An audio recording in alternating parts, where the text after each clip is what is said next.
Welcome to the Bird Gang Nation Sports Media Show, repping the greatest team of all time. Let's go!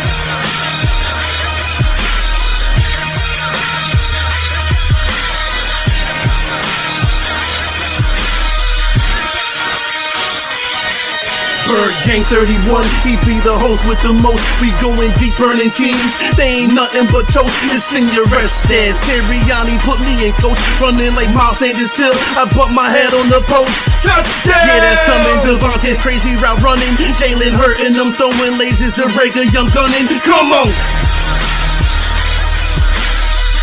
On the D side, we ride, sack him with Fletcher, lay him out on the stretcher. No one can protect you. Watch Darius lay him, shutting down your routes. Come on! In my green John, eating Philly cheesesteaks. Put up your cups, wings up, if you can relate. Tailgating at the link like Gangsta Stride. To the Bird Gang Nation, that's worldwide.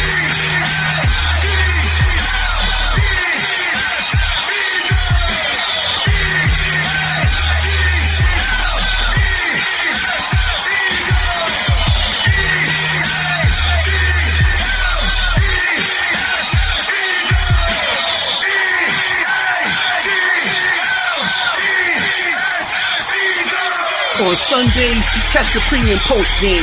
Mondays is Birds on Broad Street with Philly Notion and Cool Cat, the man in motion. And Wednesdays, the midweek special got you open with JC from Eagles Talk, hitting like B-Dog, baby.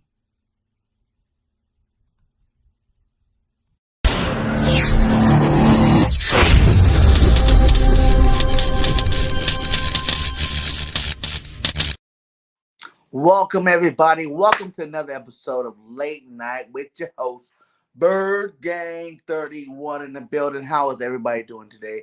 I hope everybody had a blessed and safe day today on this fine Tuesday night.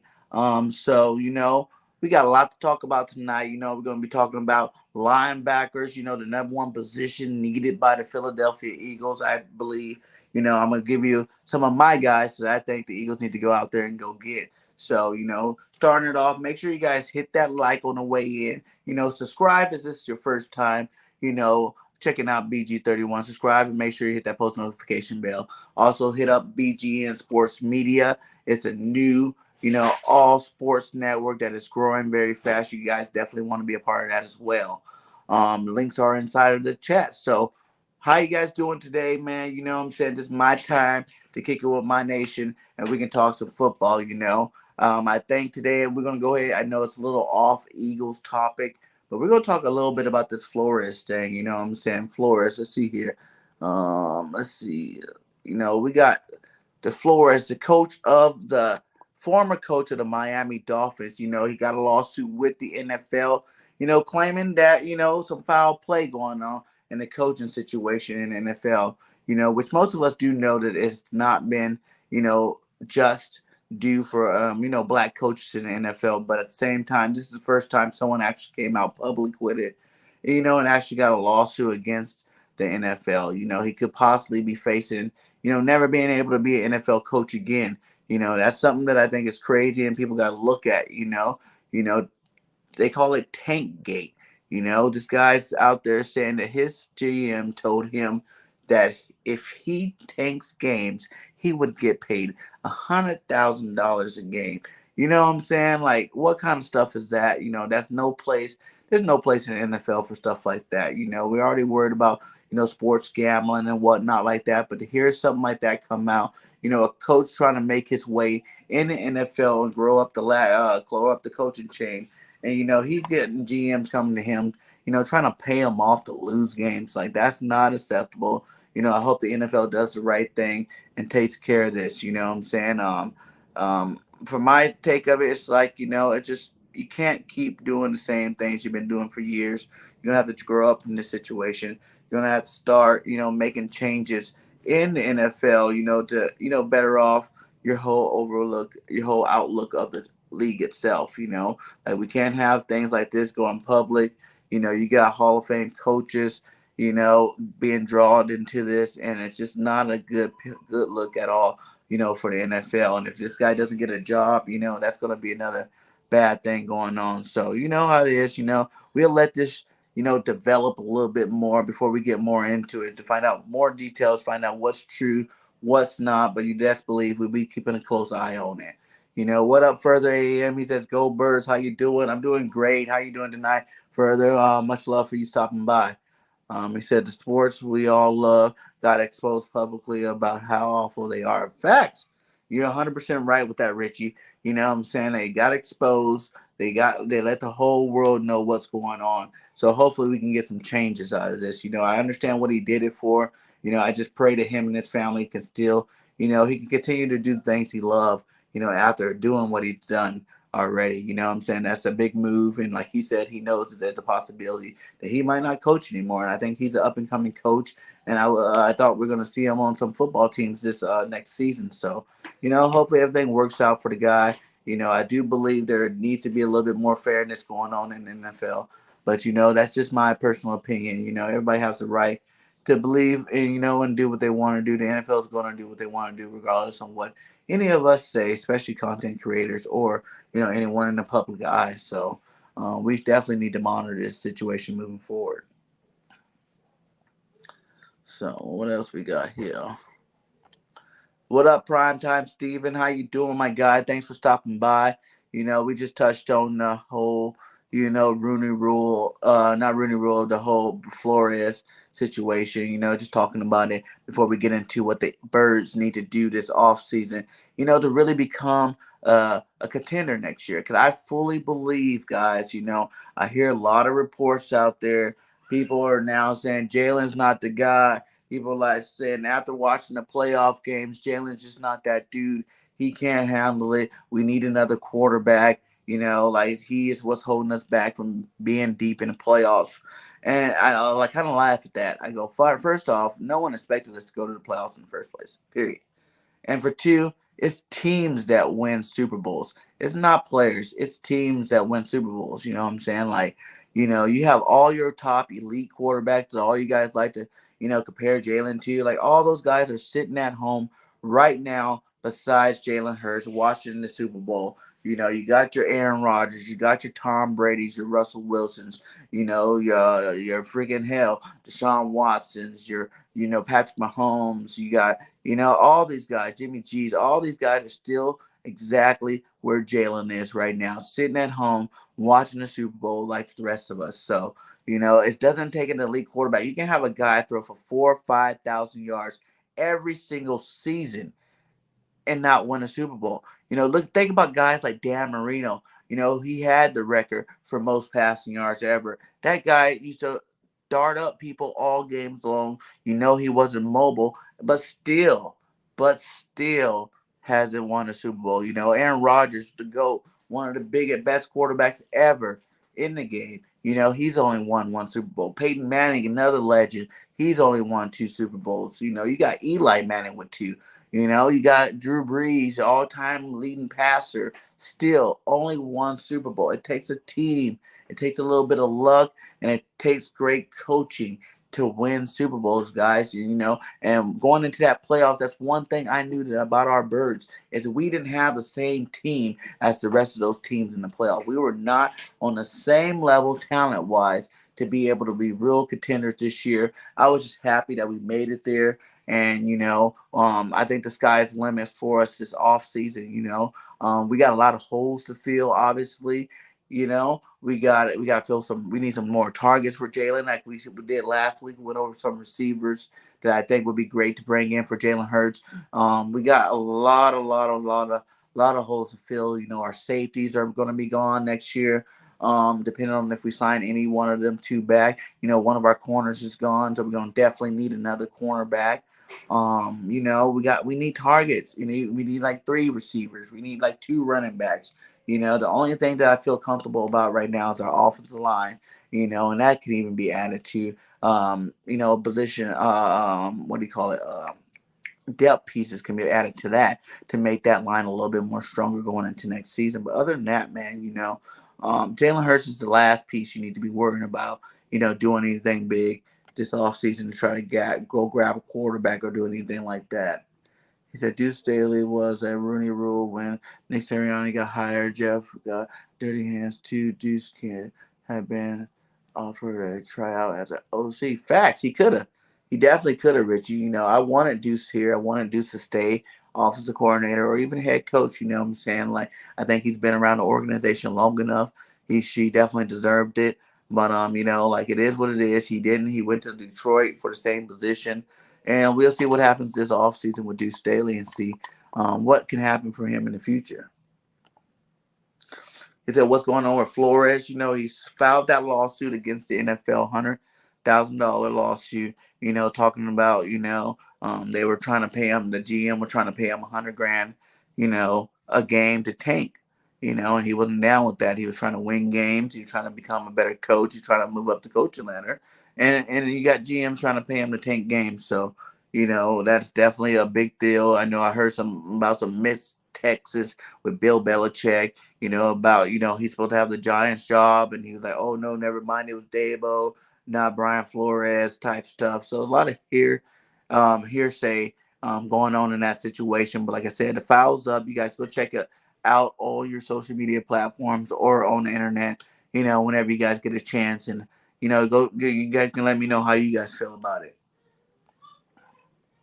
Giants gave him a shame interview when 3 days before they hired Brian Dable. Yeah, exactly. Facts, man. And then you hear about what happened with the Broncos, too. Coming in an hour late, looking like they've been partying all night, not really giving them the time of day, too, as well. It's just disrespect. This is professional business. People need to start acting more professional about the situation. You know what I'm saying? Like, you need to be able to handle it. You guys are the NFL, one of the biggest media outlets in the world, one of the greatest sports ever played. You think that the heads of these, networks, the heads of these corporations would definitely act a lot more better, the heads of these teams, you know what I'm saying? So what's up, Nina? How you doing tonight? Thanks for stopping by. Much love to you. Always like seeing you in the chats. He said, facts, Richie. He said, just because Deuce was running back in NFL does not mean that he could not handle the responsibility to be a pass coach coordinator. That's a fact, too. There's no limits, man. When you're in this football game, man, I play football all the way up to semi-pro, like I told you before, man. When you're in a football game, man, like you learn a little bit about everything. You learn a little bit about defense, a little bit about offense, a little bit about passing, a little bit about, running, tackling, everything. Everything you learn about because there's always some sort of practice where you're going to have to be in there doing something of the sort, So, he was definitely qualified. He was not only just the running backs coach here with us, he was also, assistant head coach, I think even all the way back to Andy Reid. So, Deuce definitely is a qualified guy. He said TB12's retirement got ruined by stupidity and ignorance by the NFL. Stand up for us. Facts, TB12, he probably leaked that out anyway. But yeah, I'm glad Tom Brady's gone.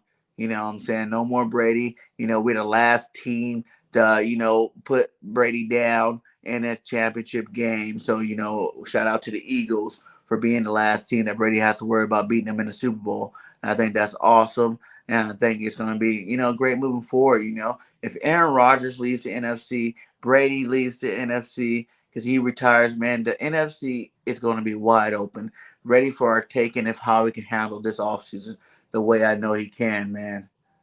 He said, how's it going, Bird Games? You the man. Yeah, what's up, man? Thanks. Much love to you, man. Thanks for stopping by, man. I couldn't do this without all you guys. We got a membership, new member. What up, Stephen Joyce, new member in the building. Shout out to you and much love on a channel membership. Definitely going to be making sure I'll be dropping off some. I think I'm going to do some draft stuff on my channel membership thing right now. I've been a little bit behind on that, but I'm definitely going to be doing some stuff for them, the channel members. We got a couple now. We're picking up on the channel memberships, and we're definitely going to make sure you guys got the quality service that, you guys deserve over there. But much love to you. Shout out to you and much love. Welcome to the nation, my guy. Welcome to the nation. Yes, sir. So, yeah, let's talk about it, guys. So, the holes we need, and we're gonna really dive into this. I think the number one pressing need for the Philadelphia Eagles, I would say is a tie. between receiver and between linebackers. You know what I'm saying? Those are the number 1A and 1B.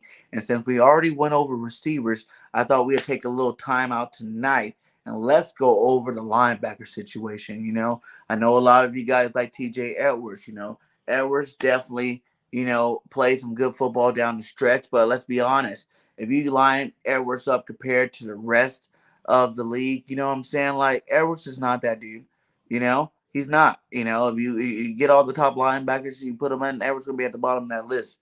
He's just the best linebacker that played the best for us, you know, as Philadelphia Eagles. So, you know what I'm saying? Like, we definitely need to upgrade the position. Singleton's a good tackler. He's another one of those guys that's, borderline because he's a great special teamer type linebacker. You can get him in as rotational linebacker. But we need some straight dogs. We need some dogs that are going to go after it, get after the ball, and not be suspect in the pass game. So, I made a little bit of a list here, showing some of the linebackers that I feel like the Philadelphia Eagles need to get, and bring in that could really instantly, upgrade our defense to a dramatic change. So we're going to go over some of these guys. And, before I get to the rookie guys, I definitely want to draft, for this draft class is full of them. We're going to go ahead and get to the veterans. Let's see, where's that go? Here we go. These are my top 3 linebackers that I would love the Eagles. I would love for Howie to go up and go grab. You know what I'm saying? Like, Devondre Campbell from Green Bay is a beast. You know what I'm saying? He makes lots of tackles. He's always around the ball, making plays. Dante Hightower, former Alabama guy, been in the league for a while, will be about 32 once the season starts, but he still plays with a, high motor, and he's definitely that downhill linebacker that you're looking for, to anchor the middle of this defense. He's a leader. He's played on championship football teams, and he knows what it is to win at the highest level, in the pros and in college. So I'm really a big fan of Dante Hightower. And then our boy Anthony Barr. If you're keeping Gannon, you might as well get the pieces that made, his defense great when he was there. Anthony Barr is one of the linebackers that can go sideline to sideline. You know what I'm saying? He's great in coverage. He definitely can lay the hat on people when the hat needs to be laid. And, I think he's definitely another guy Howie needs to be looking at, coming this free agency period coming up here in March. There are some other linebackers out there that I didn't put on the list that are definitely, capable. We got the Vander Edge, from the Cowboys, but I think they might re-sign him. And even if they don't, I don't really like any Cowboys coming back to the team. So, coming back to our team. So, those are my veteran guys that I think Howie really need to take a good look at when it comes to signing linebackers this offseason. He said, one day you will be a Madden Savage. Practice, practice, practice. Hey, I used to be really great at Madden, guys. And as you guys see, I'm getting the swing of it. You got to realize most of these people been playing since August. You know what I'm saying? Like, I'm just starting late because of this content creating thing. But I don't regret it at all. And guess what? The games are getting a lot closer. And I should have won 2 yesterday. But hey, shout out for you for watching. You know what I'm saying? Like, it's definitely going to get better, and I will be a savage sooner than later. Love this take, all or any of them, right? Exactly. All or any of them. I really believe we need to upgrade the position as a whole. I wouldn't even be mad if we grabbed one of them and still went into the draft and grabbed one of these top linebackers. I think that's a necessary evil that we need to do. We need to double dip at receiver. We need to double dip at this linebacker position. Even if you took 2 of these linebackers off this list, I would still go grab one of these top linebackers in the draft. You're never going to have too many excellent linebackers. You've seen the difference one great stud, did for the defense for the Dallas Cowboys, Michael Parsons, last year. He dominated, man. Michael Parsons was a straight beast. And I hate talking about Cowboy players. But Michael Parsons, man, you got to give that guy much love and respect. I kind of wish we kind of picked him now the way as good as he did, but much love to Spin Smitty. He was our only receiver that we did have last year, so I'm not hating too much on that. But let's dive into this draft, though. That's really what I want to get to. And we're gonna start out with this first guy here that everybody's been talking about lately. I've heard a lot of chatter about this guy. I'm kind of late on the whole Devin Lloyd train. I've been kind of late on this train, but Devin Lloyd, since I first heard his name, has done nothing, and I mean nothing, but impressed me with his gameplay. I've watched his gameplay. He was a monster in the Pac-12. Devin Lloyd 6'3", 235 pounds. He had 256 total tackles with 16.5 sacks. And yes, I said 16.5 sacks. There's some straight up beasts at D ends out there that have not had 16 and a half sacks in their college career. So you know what it is. Like this guy's all over the field. He forced 2 fumbles. He recovered 1 for a touchdown.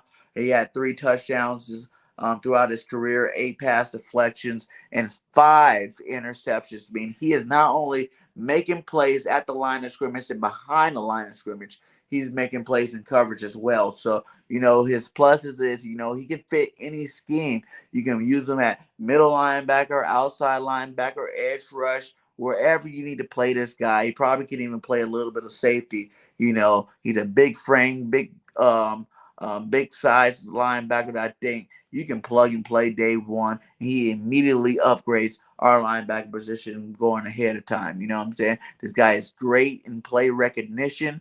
You know what I'm saying? He diagnoses plays to the T. He's really fast at finding out where the ball is going to be, and he goes out there and he handles his business. You know what I'm saying? He's a tackling machine. 256 total tackles is amazing. Amazing. For a linebacker, especially when these other, I think I got 2 more linebackers I'm going to show you, and just look at the difference of how many more tackles this guy makes than these other 2 guys. Like he's definitely that linebacker we need to add to this defense. He's definitely, a bona fide first round linebacker. So will the Eagles get him? He's the biggest linebacker out of the 3. So that's one of the biggest reasons why I would love for, Howie to pull the trigger on a guy like Devin Lloyd out of Utah. This guy's definitely going to be beasting for a long time. But like I said, I had some plays, but for some reason StreamYard wasn't uploading, so I'm probably going to have to get that out on a video for you guys. You know what I'm saying? I'm going to get some videos out this week. Let's see what he's saying. He's saying, yeah. Anthony Barrow beat, what up, Drew? How you doing, my guy? Shout out to you, big dog, for stopping by. He said Anthony Barr will be 30 next, and according to Barr's under contract until 2024, so it will be a trade. Yeah, even if we got a trade for him, I'm down with that. You know what I'm saying? I know he's a guy that want to get out of there. Let's go make that trade happen. He said he likes Jordan Davis, first round pick. I like Davis too, you know what I'm saying? But I feel like, we need linebacker a little bit more than we need, defensive tackle. We got some guys there. Fletch isn't going anywhere. You still got Milton Williams. You got Tui, from USC that didn't play a snap this year. Hopefully he can develop into a beast this next coming year. So I feel like we're more pressed to get a linebacker. I said, yeah, Jordan Davis, this is a beast. I would love Lloyd too. Yeah, facts. Do you think Jacoby Stevens will finally make the roster this year, or will it remain a waste of Howie draft pick? It's possible. Like I thought Stevens should have made it up last year. The fact that he didn't is very surprising. And I think, as the season went on, you kept seeing him walk back to the locker room after games, and he was just getting bigger and bigger. So I look forward to Stevens making an impact this next season, whether it's at safety or linebacker. He says 16 or 19 pick for sure if Lloyd balls out in his workouts. Yeah, it's possible. We definitely need to see, because I heard one of the knocks on Lloyd is his athleticism. They think maybe he won't test as high because he is a bigger guy. So we will definitely see what happens in the scouting combine. And I want to say he was even invited to, the Senior Bowl. So we'll see if he plays there as well. You go, what up, BIRDGANG? Sally, Devin, Lloyd, and Sauce Gardner will be gone by 15. It's a possibility, man. It's definitely a possibility. Shout out to you, Jay, for stopping by. A lot of these players could be gone, but we don't know yet. And, we'll see how everything plays out once the combine comes around, Senior Bowl comes around, free agencies pass, and what team needs need to be met. Can you use Rager as trade bait? Yeah, we can do that too. Pac-12 competition doesn't concern me. Wish he was in AACC. Yeah, facts. That is one of the only concerns for me as well with a guy like Devin Lloyd, because I do wonder, he is in the Pac-12. There's a lot of passing going on there.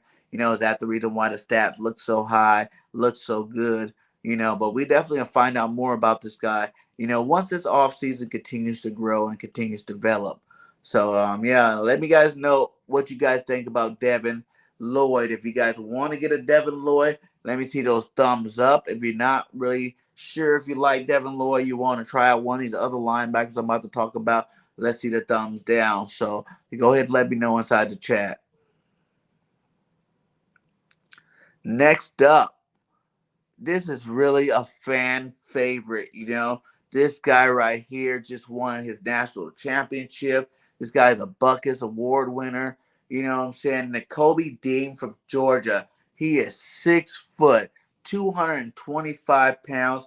He had 168 total tackles at Georgia with 7.5 sacks, three forced fumbles, eight pass deflections, with two interceptions, one touchdown. You know what I'm saying? He is great at play recognition. He can diagnose a play like no other linebacker out there, man. The only time the Georgia defense got lit up was against Alabama the first time around. They definitely came back around and handled their business against the Crimson Tide. So, Nakobe Dean is a lot of people consistent best linebacker in college football. He did play in the SEC. He did win the championship, and he was, voted the Buckus Award, which makes him the best linebacker out there. I liked Nakobe Dean. I think, he plays some very good football down the stretch. I would like to see how he develops into a pro. One knock on Dean is he's not as tall, he's not as big as, Harris or Floyd, but Dean is definitely a beast. He's very instinctive. He's lightning fast. This guy's quick. He can get all across the field, man. Like, I was watching highlights on this guy, and he had me going for a while, man. I was really impressed with what I seen out of Dean there. Another knock on Dean is he's not as good in pass coverage as these other two. Dean is, like I said, he's a little shorter, so he does struggle a little bit, but that struggle is very minor. I believe, in the right scheme, in the right situation, and he definitely, in some time in the NFL, he'll definitely get over those struggles. So, the Kobe Dean out of Georgia, national champion, you can't, he played at the highest level, and he won the highest awards given by any. And I even heard he won linebacker of the year as high school level too, the Buckus Award in high school as well. So this guy right here, he is a plug and play linebacker that would definitely upgrade, be leaps and bounds better than all the linebackers we have in our linebacking core right now. So, once again, like I said, man, let me know, how you guys like Nakobe Dean. Are you guys feeling them? Is that a guy that you guys want on the Eagles? Would you like to see a guy like Nakobe Dean here? Thumbs up for Dean. Thumbs down. Give me two thumbs up for Dean. Two thumbs down if not for Dean. So before we get to our last guy, let's see what we got here in the chat.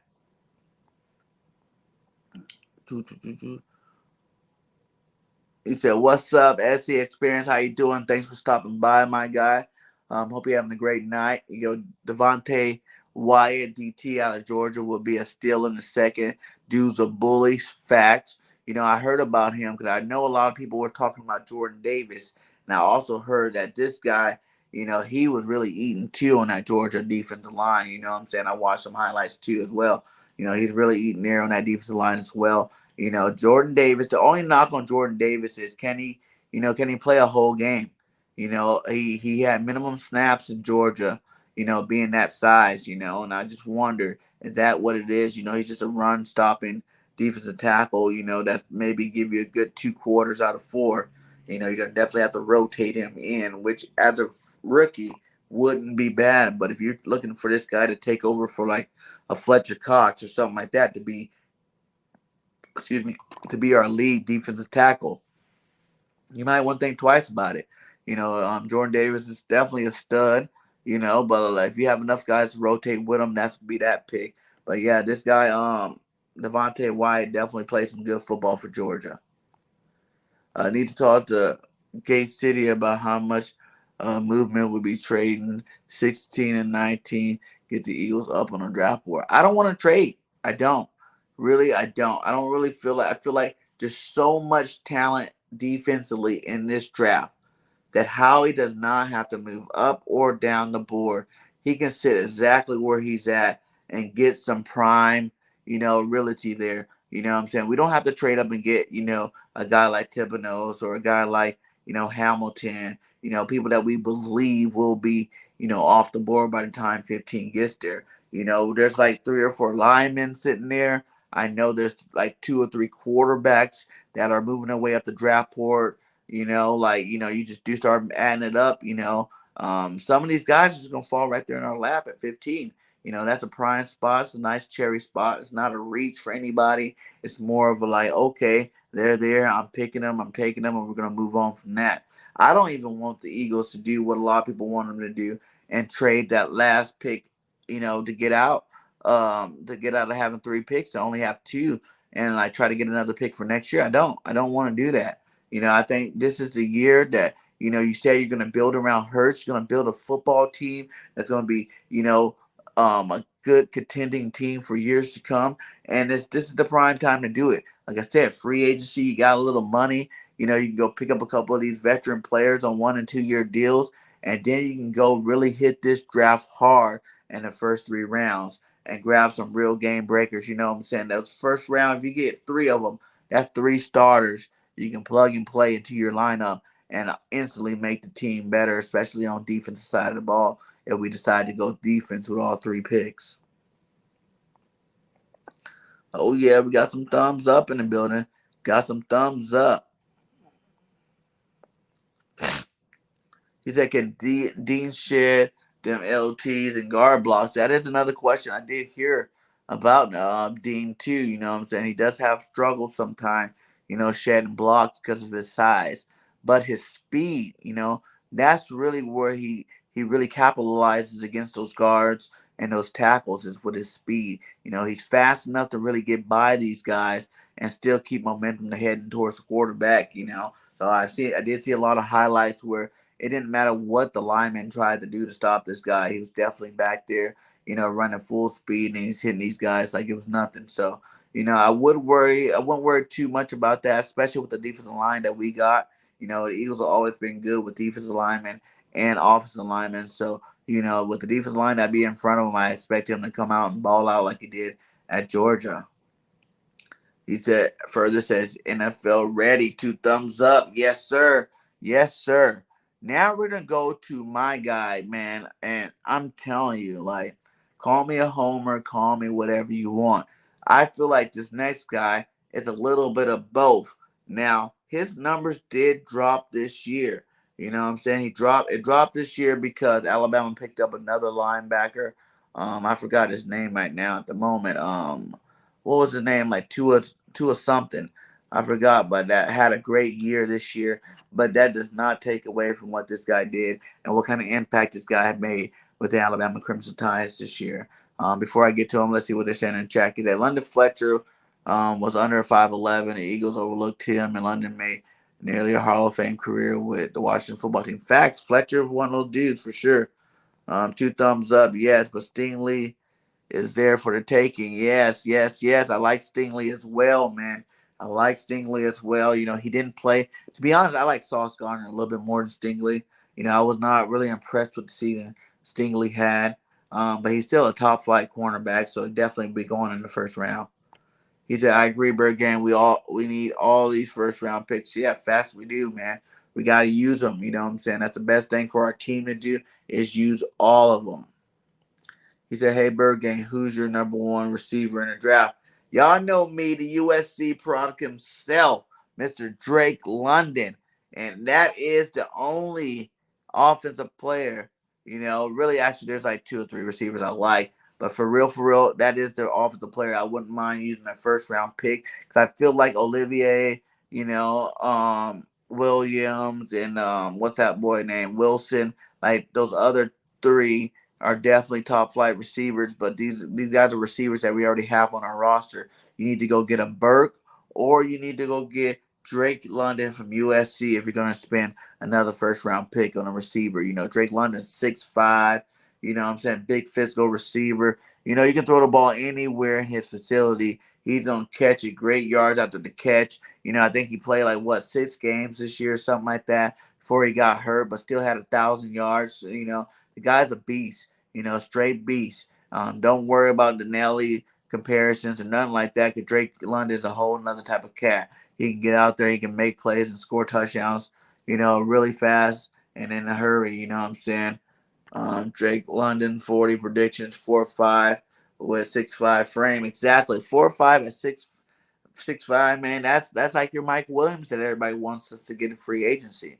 And what if we get Mike Williams in free agency and then go draft Drake London in the first round too? Now you got two big boys to get, with the Slim Reaper and Quez Watkins. Now you got a legitimate receiving core for Jalen Hurts, and there can't be any excuses after that. You know what I'm saying? So yeah, definitely that would be my number one guy that I would go after, and that's Drake London from USC. He said, I trust Sirianni to draft us long as Howie doesn't hold him back from doing what he wants. Facts, And I think really for real guys, like, I don't know if I told you guys, but I really feel like the way Howie was talking this last press conference of the season, I really feel like Howie's going to do the right thing this year.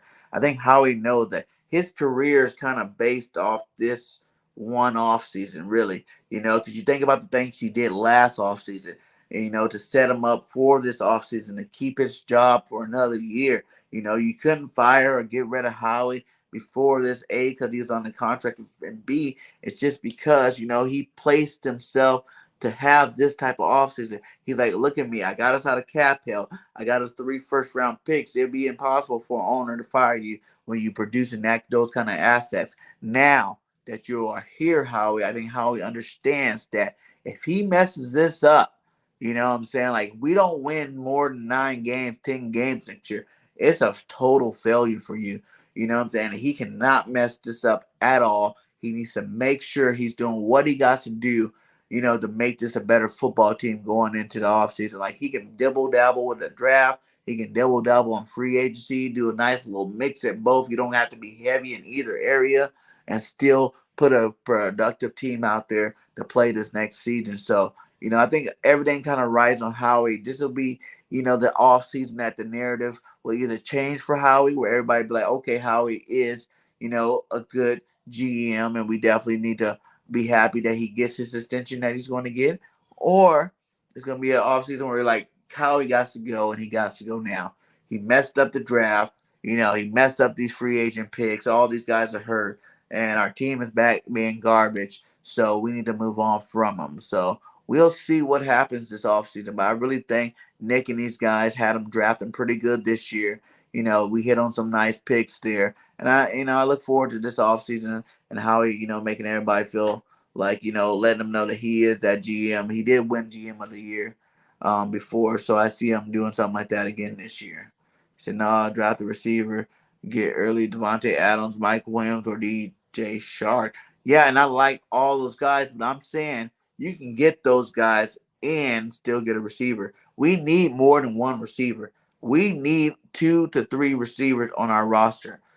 Big play receivers. Like I said, I either want to go the route where you go get Devontae Adams, you bring in a draft pick to go alongside of Devontae Adams, or you get 2 mid-tier. Not mid-tier, but star receivers that aren't Devontae Adams, basically. You know what I'm saying? Go get you a Juju, a Mike Williams, a DJ Shark, Christian Kirk, guys like that, a Gowan, a Robinson, one of those type receivers and bring in, or 2 of those type receivers and bring in if you're not going to draft one. Because I do believe that as much faith as Nick Sirianni has in Quez Watkins and Rager and the rest of these guys, man, we still need to upgrade the position badly. It's time to get rid of J-Jaw. It's time to get rid of Rager. It's time to get rid of Wards of the world. Time to get rid of all these nobodies and stop with the whole wishing and hoping these guys become elite and go get you some bona fide studs in the building. That's the real only true way. What up, Eagles champ? How you doing, my guy? That's the only real true way we're gonna know what Jalen Hurts is. You know what I'm saying? And if he's not that dude with the talent, guess what? Then we'll only be a quarterback away, and we can do something about that in seasons to come. So let's get to my third linebacker on my list. Is that it? No. Nope. Nope. There it is. Boom. Christian Harris out of Alabama. To me, Christian Harris is the most complete linebacker coming out of this draft. You know what I'm saying? Like, he's a beast. He's a stud. He's 6'2", 232-pound linebacker.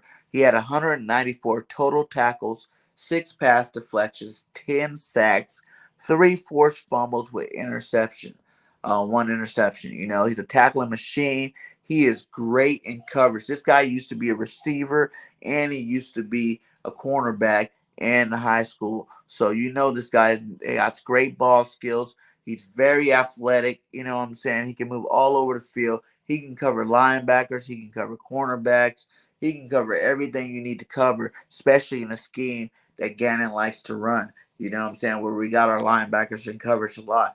I think a smart pick would be to get a guy like Harris and bring him to our, linebacking core. He'll be an immediate upgrade. He immediately will be the best linebacker that we got.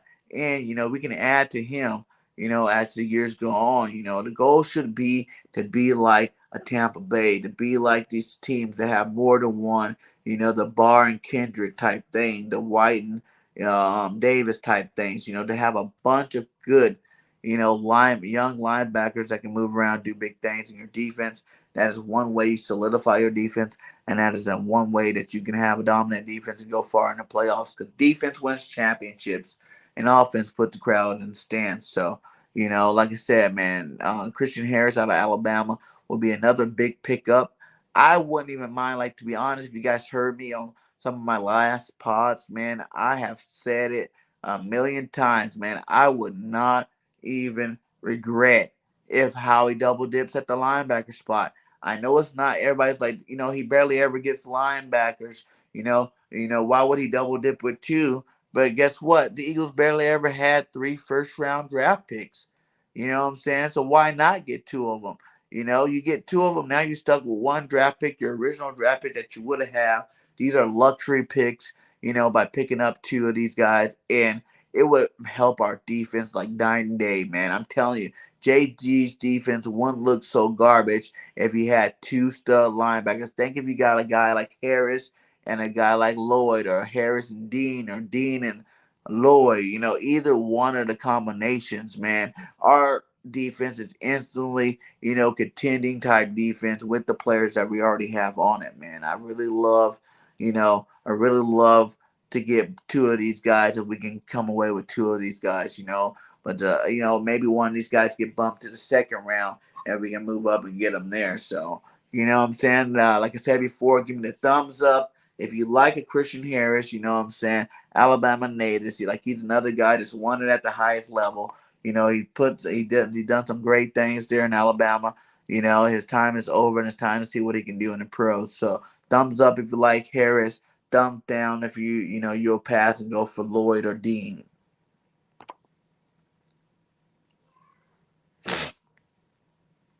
All right, he said. What's wrong with my camera? Let me try taking that off. He said, well, if we only get 1 of them, we still have a lot of targets with, Devontae Smith, Quest, whoever we pick up, and Godfrey, who had a breakout year. Yeah, that's true. We still got Quest. Like I said, we have 1 real receiver, and he's still in training. That's Devontae Smith. Quest, a lot of people say he was open, but I also seen Quest stopping on routes. I also see Quest not going through the motions like he needs to if he wants to become an elite. Every top receiver go 100%, every down. And Quez and the biggest game of our season, that game against Tampa Bay, I watched a lot of plays where Quez pulled up early. A couple of plays, where Jalen even threw Quez the ball and he wasn't even ready, act like he didn't even know that the ball was coming this way. Like, we need some guys, man. I'm not saying good guys. I mean some bona fide 1,000-yard type receivers in this lineup. You know what I'm saying? Some guys that you just throw the ball. You know what I'm saying? Like, people don't understand the whole, there's some people that make, receivers great, and there's just some quarterbacks that are great because of receivers, and I think Jalen can be in the middle of both of that. He can make some receivers great with some of his, off schedule plays, but definitely on the regular plays, you get some of these great receivers that make him look even better. Like I said, and we won't have as many drops. The Eagles has really been struggling, and I mean struggling with this receiver thing for a long time. We've been struggling since Jeremy Maclin and Deshaun Jackson days. So we need some guys that's gonna catch everything. I want to hear about, oh, they drop here, drop there, drop here, drop there. I want guys that make plays. You know what I'm saying? Like, if Jalen's out there busting his ass to make the play, you need to make it. Not every pass is gonna be perfect. Even the best, the goats, throw off schedule passes and passes that aren't right there where they need to be. And the ones that have the elite receivers go get the ball. And that's the bottom line. You got to want it more than a defender. You got to want it more than anybody else in the stadium on your receiver. So I think there's a lot of hungry receivers out there that can definitely upgrade our receiver position. We did talk about a little bit of them, but like, even like OBJ, you see the way OBJ's playing this playoff. You know what I'm saying? He's playing lights out. He only signed a 1-year deal. I would love to bring OBJ to the squad next year. That'd be great. It'll be good pickup for the Eagles. I could see him right alongside Devontae Smith, Quez Watkins, OBJ. Let Rager try to develop if he does decide to stay. That's the fourth receiver. There's a little less pressure on him, to be great. And we'll see what happens. It's a linebackers in a. Yeah. We got free agency too. Yeah, like I said, Hightower, Barr, go grab one of these linebackers. Boom. Now you got legit, probably one of the best linebacking cores in the business. You go grab some of these guys and add to the squad. So I'm definitely looking forward to see how he does in that situation. Smoke a lot said we need a lot of help, and we do. And that's why I don't understand why people are so mad. They see the playoffs and they're like, the Eagles should have did this, the Eagles need that. The Eagles just had a young football team. We had young coaches. What I'm saying? Everybody was in a learning stage last year. The fact that we made the playoffs is a blessing. What I'm saying? I think that was definitely a successful season. Jalen Hurts had a successful season. He was Toyota Player of the Year. What I'm saying? Pro Bowl alternate. I really think he needs to go out there. If one of these quarterbacks don't go play, he needs to go play. So that's not the last game, that people see. It's that last NFC playoff game. Let him go out there, sling it to some of the best in the league, and make some plays to, build his stock back up, because people are jumping ship way too fast with this guy. He did a lot of good things this year. Does he need help? Does he need to improve? But like I said 1,000 times before, every single quarterback first year start, man, they struggled. Everybody's like, Burrow's the man, but Burrow started last year. I know he got injured, so you didn't get to see the whole season. But maybe if we seen the whole season, we would have seen him struggle a lot more that first year. Having the whole season where you're going through gameplays, you're watching defenses, you're adjusting to things. That first year for Jalen, he was worried about his gadget plays that they had for him, trying to learn those plays and worrying about when he's going to be running the ball next. So, I think, he's going to be all right next season. What I'm saying? I do think he's going to improve. I think he's going to definitely light it up next year. But, man, like, if the playoffs didn't teach you anything, like I said before, teams win championships. It's not the other way around.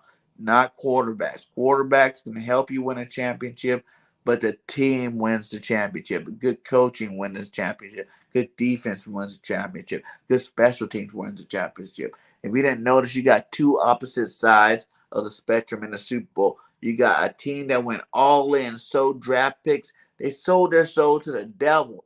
The Rams did. You know what I'm saying? They sold their soul to the devil. They don't have a first round pick for God knows when. You know what I'm saying? Like for a long time. But they did it to try to win now. And the way it's looking like it's possible that they go ahead and do that this year. Tampa Bay did it last year when they brought Brady. They already had a legit team. They added to it. They added a guy like Brady because they knew they were only a quarterback away. And I really feel like that's what the Eagles need to do. If Jalen Hurts really is the problem, he's not that much of a problem. He still was a top 15 quarterback this year. So why don't you build the rest of your team up? So then you are only a quarterback away if, this time over another season or maybe two. Jalen's not that dude. You can go ahead, get yourself a guy, but your team will be a quarterback away as opposed to now you go get any quarterback and bring him into this team with no money, no draft picks. We're not going very far this year. I'm sorry to tell you guys, our roster's just not that talented. We need some 5 yard outs and make plays. Yeah, exactly. We need a lot. Nick Sirianni himself needs to go this offseason and reevaluate his playbook. You know what I'm saying? Like there was a lot of games that were, Nick calling some suspect plays, not running the ball, same formations, same passing routes, same this, same that. No, no, no, no, Nick. You need to be like the what was it, week 13, 14, Nick, where, when Gardner finally got in there and he started switching up the plays, he was actually scheming people open. You guys remember when Drew Brees first came, Drew Brees came, he was in the league with the San Diego Chargers. I think he made a Pro Bowl, but he had a guy like LaDainian Tomlinson, which was a big help for him in his development, his early years, but everybody was like, he gets hurt a little bit, his arm's not strong enough. He went over to Sean Payton and became one of the best quarterbacks ever. You know why? Because Sean Payton is that dude. You know what I'm saying? He's that dude. He schemes up people wide open all the time. A lot of this stuff is on the coach. Your coach has to scheme, everybody open. Everybody open. You know what I'm saying? Your coach, that's your coach's job. Then make it easy for the quarterback. Don't scheme up these plays that aren't going to work. Don't scheme up these plays that take, 7 steps drops, and you got to worry about getting to your 4th, 5th progression. Because Jalen Hurts is a running quarterback too. He's a dual threat. So of course, by a second, third, we usually have some kind of a pressure. He's gonna take off because he know what he can do with his legs. I heard a knock on the regular quarterback. Pocket passers actually make it through their progression, not because they want to. It's because they know they're not running nowhere. They don't have that option to go take off with their legs to go get a first down. They're either going to take that sack or they're going to throw it away or they're going to make it to their progression. It's going to be a completion. When you're a dual threat quarterback, you make it to that first, second, after that, if it's hot it's hot in the kitchen, most quarterbacks get like 2 to 3 seconds before they got to get that ball off. But after that 2, 3 seconds, if it's hot in that kitchen, you got to expect these guys to take off and make a play with the leg. And you can't really knock them for it. It's just like a skill that the other guys don't got. Their skill that he don't got is they can be a little bit more accurate with the football. It's a fair trade, you know what I'm saying? Either you're getting some guy that's, really great quarterback throwing the ball, but he kind of sucks at running the ball, or you're going to get, the guy that great at running the ball, sucks at throwing the ball, or then you get some guy in the middle. And I really believe that Jalen's one of those guys in the middle at this point of his career. And he definitely can get better on both sides of the ball. I mean, both sides of the spectrum. If the ball bit your hand, it's catchable. Facts. If the ball hits your hands, it's definitely catchable. And that's what kind of receiver coach we need. We need to stop having these receiver coaches that are claiming that these receivers are doing a great job when every single game we go out there, and you got drop balls all over the field. Like you're not doing your job. You've been here 2 years. You've been around these same receivers, except for Devontae Smith, and these guys are not improving. Like either their skill level's not there to improve, or you're not doing a great enough coaching job to make these guys become the game breaking receivers that we need. Moorhead was a decent receiver for the coach, but he wasn't nothing great. So I don't know why he thinks all of a sudden he knows. It's kind of like when bad quarterbacks coaches for me. Like WP was a decent quarterback, but he was a backup and he won a Super Bowl. But there's not too many of them bad quarterbacks that come in the league and take it by storm and as an awesome coach. So, maybe we need some new coaches over there on that side of the ball. He said, Jalen always been a winner. I'm not worried. It's facts. He's always been a winner. And that is a trait you cannot teach. You know, the instincts, the game's on the line. Let me make a play. Jalen did that time and time again this year, whether you had a garbage passing day or a good passing day, whether you had garbage run stats or good run stats. Jalen still made that play at the end of the game and did what he had to do to try to get the Eagles to win. You know, even that horrible game in New York that everybody hates him for. Imagine if Rager caught one of them 2 touchdowns. Imagine if, Ward caught that touchdown that he threw. Just imagine some of these balls, you go the other way, now you're calling Jalen Hurts the hero. He had a bad game, but he's still the hero out there. But, since other people didn't make the play, we blame a lot of it on him. And I don't think it's really just. I think it's crazy people see the Bills versus the Chiefs and attack Hurts saying he will never be as good at those guys as opposite to the pointing out that our D needs to improve enough to stop those guys. Facts. Facts, Chris. That is 1,000% correct. And that's what I've been saying, man. Our team was not at the level to look at these guys. You know what I'm saying? These guys got great defenses. Our team does not have a great defense. Our team does not have elite weapons. You know what I'm saying? Like, look at these guys. Look at the Super Bowl right now.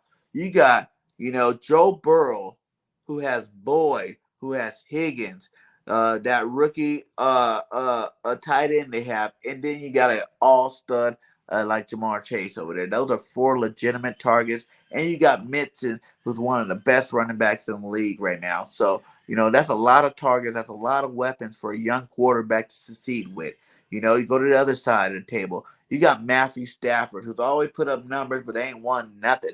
Now he's on a team that got a bona fide, legitimate defense with Floyd, Donald, Miller, like Ramsey, like a bunch of studs on that defense, man. Like, you got an all-star team over there on defense and on offense. On offense, you got Cooper Kupp, who's definitely an up-and-coming receiver that's one of the best in the league. You got OBJ, you got Van Jefferson. You had Woods before he got hurt. You know what I'm saying? You got Higbee, who's a nice young tight end. Man, they got a lot of weapons over there for that Ram team. That's why Matthew Stafford looked so good. And Matthew still almost gave away the game doing normal Matthew Stafford stuff, but he didn't. You know what I'm saying? There was a team around him to keep him from making those mistakes. And that's what it is. That's the difference from good teams and great teams. Your quarterback can make some mistakes and you'll still be in there. He needs to throw that playbook in the trash. Facts. I agree. I don't know where he got that playbook from. I think he does need to start over fresh with a better playbook. You know what I'm saying? I would even take some plays out of some of the former good Eagle teams, man, and bring to your playbook because it looked the same every freaking week. When we watched that playoff game, we seen week 2, we seen week 3 when we watched that game, and I think that's what people are really mad about. Instead of understanding what didn't we like about week 2 and 3, we didn't run the ball. We went into the playoffs, the number 1 rush team in the league. Number 1. Meaning there was no other better rush team. Meaning we've been running on people for the last 8 weeks. Meaning who cares about the 8-man box? Because we were running on 8 and 9-man boxes since week 13, week 14. You know what I'm saying? Like, none of that is an excuse why he didn't run the ball. He chose not to run it. He tried to get in a shootout with Brady for some odd reason. And what happened? We lost. We got blown out. So it's like you got to stick to your guns. At that point in time, if that's development where Jalen was at, you're supposed to play to your player's strengths. And you should have kept running the ball. I would have ran the ball 20, 30 times that first quarter just to do it. Just to wear out that defense. Just to keep them on their toes. You know what I'm saying? Like, understanding that we come here to play some physical football. You better be ready. If not, we're going to run all over you like we did the other teams. Straight up. Like, we never posed any of that kind of threat. We ran the ball like 1 or 2 times that, first couple of drives. That's garbage. That's straight trash. And I don't care what you say about Hurts. You can look at the stats. Whenever we run the ball, Hurts passing numbers are better. When we don't run the ball, Hurts passing numbers go down. And everybody's like, yeah, because he's done an active quarterback. No, because if you're not passing the ball, the defense knows what you're doing. Coverage is different. You know what I'm saying? You got people are in pass coverages instead of, 8 men in the box. You know what I'm saying? Even if they have the 8 men in the box, if they know you're not running the ball, all they're gonna do is drop those people, and that's taking away, your first and second progressions. You know what I'm saying? So, Nick Sirianni definitely need to think about his playbook. Come with some new stuff, man, like new formations, new plays, all that stuff. We need to do the whole 9 yards. Like you said, throw that playbook in the trash, try it again. Gannon can do the same thing with his defensive book. Throw it in the trash, try it again, and see if we can come up with something better this year. Because I think this is the year that Eagles go back, go deep, make it 9 in the playoffs again. You know what I'm saying? Too many assets not to do it. That tomorrow's Groundhog Day. That means the movie starring Bill Murray will be on replay all day, and the Cowboys will still talk about their old Super Bowl all day as well. That's a fact. Every year, every football season is a Groundhog Day for the Cowboys. You know what I'm saying? They always, man, remember when we won that back in the time? You go, man, back when I was 5 years old, we won that Super Bowl, man. I don't remember it very well, but it was a good game. I remember that. Um, uh, but who knows? We can't really hit on them. It took us a while to win too. Like, I didn't win. We didn't win a Super Bowl till I was what, like 34 years old. So it was a long time. Me being an Eagles fan, waiting to get that first ring. So I kind of understand how they feel. We're going to I four and two tight ends. Yeah, man. That's another thing. That's another thing. We need to go out here and get another tight end as well. That Grecki guy, whatever his name is, from Miami will be a great pickup. There's a couple of other tight ends out there that are free agents, man. We need to get back to running some base formations. Like you said, I want my love for us to go get a linebacker. I mean, a fullback. I think Miles Sanders will play good with a fullback. It'll be more blocking for him, obviously. And, we'll get more rushing yards. It's nothing wrong with being a running team. It's nothing wrong with it. While your young quarterback's developing, get your targets up. Get your the rest of your team up. Then when you have elite targets, then try to pass the ball all the time. But all the good teams, look at it. You know, Akers over there running the ball pretty good. Sonny Michelle running pretty good for LA. Mixon over there and Cleveland running the ball pretty good. Not Cleveland, Cincinnati running the ball pretty good. So, you got to still have a running attack to win these football games. That is one edge that I do think that Cincinnati have over the Rams going into this. They got a better running back. You know what I'm saying? Rams got a better defense. They got a better running back. Who knows? The quarterback's kind of washed. Receivers wise are kind of washed. So we'll see what happens. But I think, that running game might be the biggest, change in the Super Bowl that most people won't expect. They probably think that, whoa, when you see that defense, you won't want to run the ball against them. But I would be running, mixing every single down that first quarter to wear those boys out up front. That's just me. Especially if you got a weak offensive line, what's the best way to protect them? That's running the football. You know what I'm saying? Run the football and you'll protect that weak offensive line. And you know what I'm saying? That'll set up great play action. That'll set up a lot of things for you to win that big game. So we'll see what they do though. The Super Bowl. If the Rams win the Super Bowl, and next season the Raiders win the Super Bowl at their home stadium, I'm going to be very skeptical of authenticity of NFL facts. That is crazy. That is crazy. There is some conspiracies out there about the way the league works. So we definitely see that. Because the Raiders, who they just signed, they got McDaniels now. I think that instantly makes their team a little bit better. I love the way Josh McDaniels called plays. When we were really looking at a head coach, I wasn't one of the ones that I didn't really mind if we were to go after a guy like him because he don't take no mess. And he's definitely been with the Patriots a long time. And calling some great plays over there for Belichick and those boys. They just didn't have the talent on offense to really make too much noise like they wanted to. So, my best luck to Josh McDaniels over there in Oakland not Oakland, Vegas, and we'll see what they do this year. But yeah, that would definitely be some fishy stuff if the Raiders win next year. Need to run the ball more to the left. Yeah. With Mailata and Landon over there, I run the ball there all the time. The days of, Lane Johnson and Brandon Brooks being your dominant side, those days are over. Lane's getting up there in age. Who knows how many more years Lane has for it with the team. And then Brandon Brooks just retired. So, until you can get that line dominant again on that right side. Guess what? Left side, strong side. Meaning I would run the rock to the left side every single chance I got.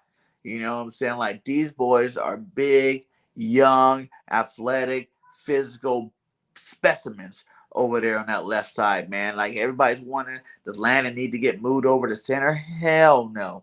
You leave Landon right where the hell he's at. Him and his best friend, Jordan Mailata, stay dominant for years to come, man. I'm telling you, you don't want to mess that up. Whether you got to go draft the center or whether you want to plug and play Herbert, because I think Herbert with an offseason could be better at center too. I think just plug him in the middle of the game while he's playing guard was not a good look, and he wasn't able to do it that way. But with an offseason, knowing that he was going to be the guy, type situation, I think he could play a lot better there. And also Sayamalu. We drafted Sayamalu to be, the center of the Philadelphia Eagles. He was waiting for, Kels to retire for a long time now. Kels just never did.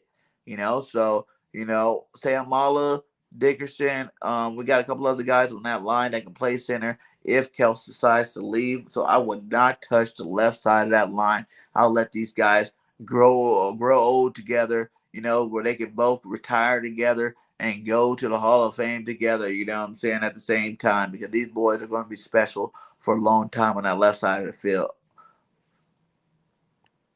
Is it Devin Lloyd, Jaquan Brisker? Yeah, I like both of those guys, man. Devin Lloyd is definitely a beast, man. You don't want to put me on him, Eagles channel. You definitely put me on him. I had to do some checking when I was over there with you on your channel. You're talking about this guy, and you sending me clips about him. And I was like, man, let me go check this guy out, because I'm really high on Harris. I'm really high on Dean, because I watched that SEC football. But let me go check out Lloyd, and Lloyd definitely didn't disappoint me at all. Behind Landon and the Hulk. Facts, you know what I'm saying? That is a strong side, man. I'm telling you, both of these guys next year, you keep them together. Both of these guys will be all pros. And both of these guys, especially if Kel stays, you're looking at 3 guys side by side that's going to be pro bowlers and all pros together. I promise you. I promise you. Unless Kels gets hurt or something like that. But those 2 are definitely going to be all pros and pro bowlers for every single year from here on out until they don't play no more for the Eagles. Put your hand, okay. Campers, rise and shine, and don't forget your booties, because it's cold out there today. Yes, sir, it's definitely cold out there. If you're not running route, you're sitting down, point blank. Fulgham would have been her weapon X. Facts, you know what I'm saying? Like, there's no room for that no more. Like, the Eagles been trying to develop these receivers and these like second tier players that you had high value on, all that kind of jazz for a long time now, man. It's time to stop that way. It doesn't work. You know what I'm saying? The year we won the Super Bowl, we went all out. We drafted. We went free agency and signed some big marquee players. You know what I'm saying? We did what we had to do. Howie was a man on a mission that year. And this is the season. This is the off season. Howie needs to be that dude again. Be a man on a mission. Go get the missing pieces to that defense. Really, that defense. I'm not really so much on the offense. Like I said, the offense had development issues. Jalen had to develop. Devontae had to develop. The receivers had to develop. Nick Sirianni had to develop as a play caller. But that defense, man, you had a lot of veterans on that side of the ball that didn't handle their business like they were supposed to. So that defensive side of the ball, you got a lot of, 1-year players, you know what I'm saying? Kerrigan's going to be gone. Barnett's going to be gone. You know what I'm saying? Who knows what Cox. You got safeties, McLeod, Harris gone. You got Steven Nelson gone. There's a lot of holes to fill on that defensive side of the ball, and how are you going to have to jump on board and handle his business and take care of that? Because there's no room for error if you want to be a contender next year, Howie. This is not a rebuild year no more. We already took that and went to the playoff with your whole rebuild system. Time to become contenders again. It's time to put the rings back on the fingers. It starts in our own division. We have to win our division next year. I'll split with the Cowboys if that has to be, but I want to sweep the division like the Cowboys did this year. I think we can get enough talent this offseason to do that. And I want to see it happen. Like, we got to stop losing these division games, because who cares about the playoff games?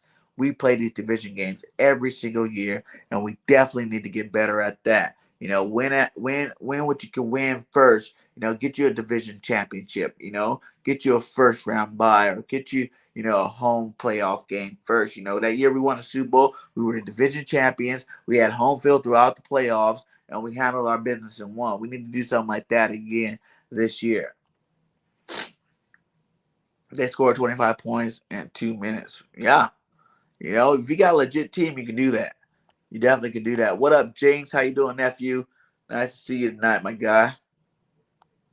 Yeah, Donald. Yep, Miller. Facts. But Watson would win us a Super Bowl with 6 games in 2020. Some Eagle fans make no sense. Yeah, facts. You know what I'm saying? Like, this Watson talk, man. I don't want no quarterback that ain't played the last couple of years. You know what I'm saying? The last 2 years for sure.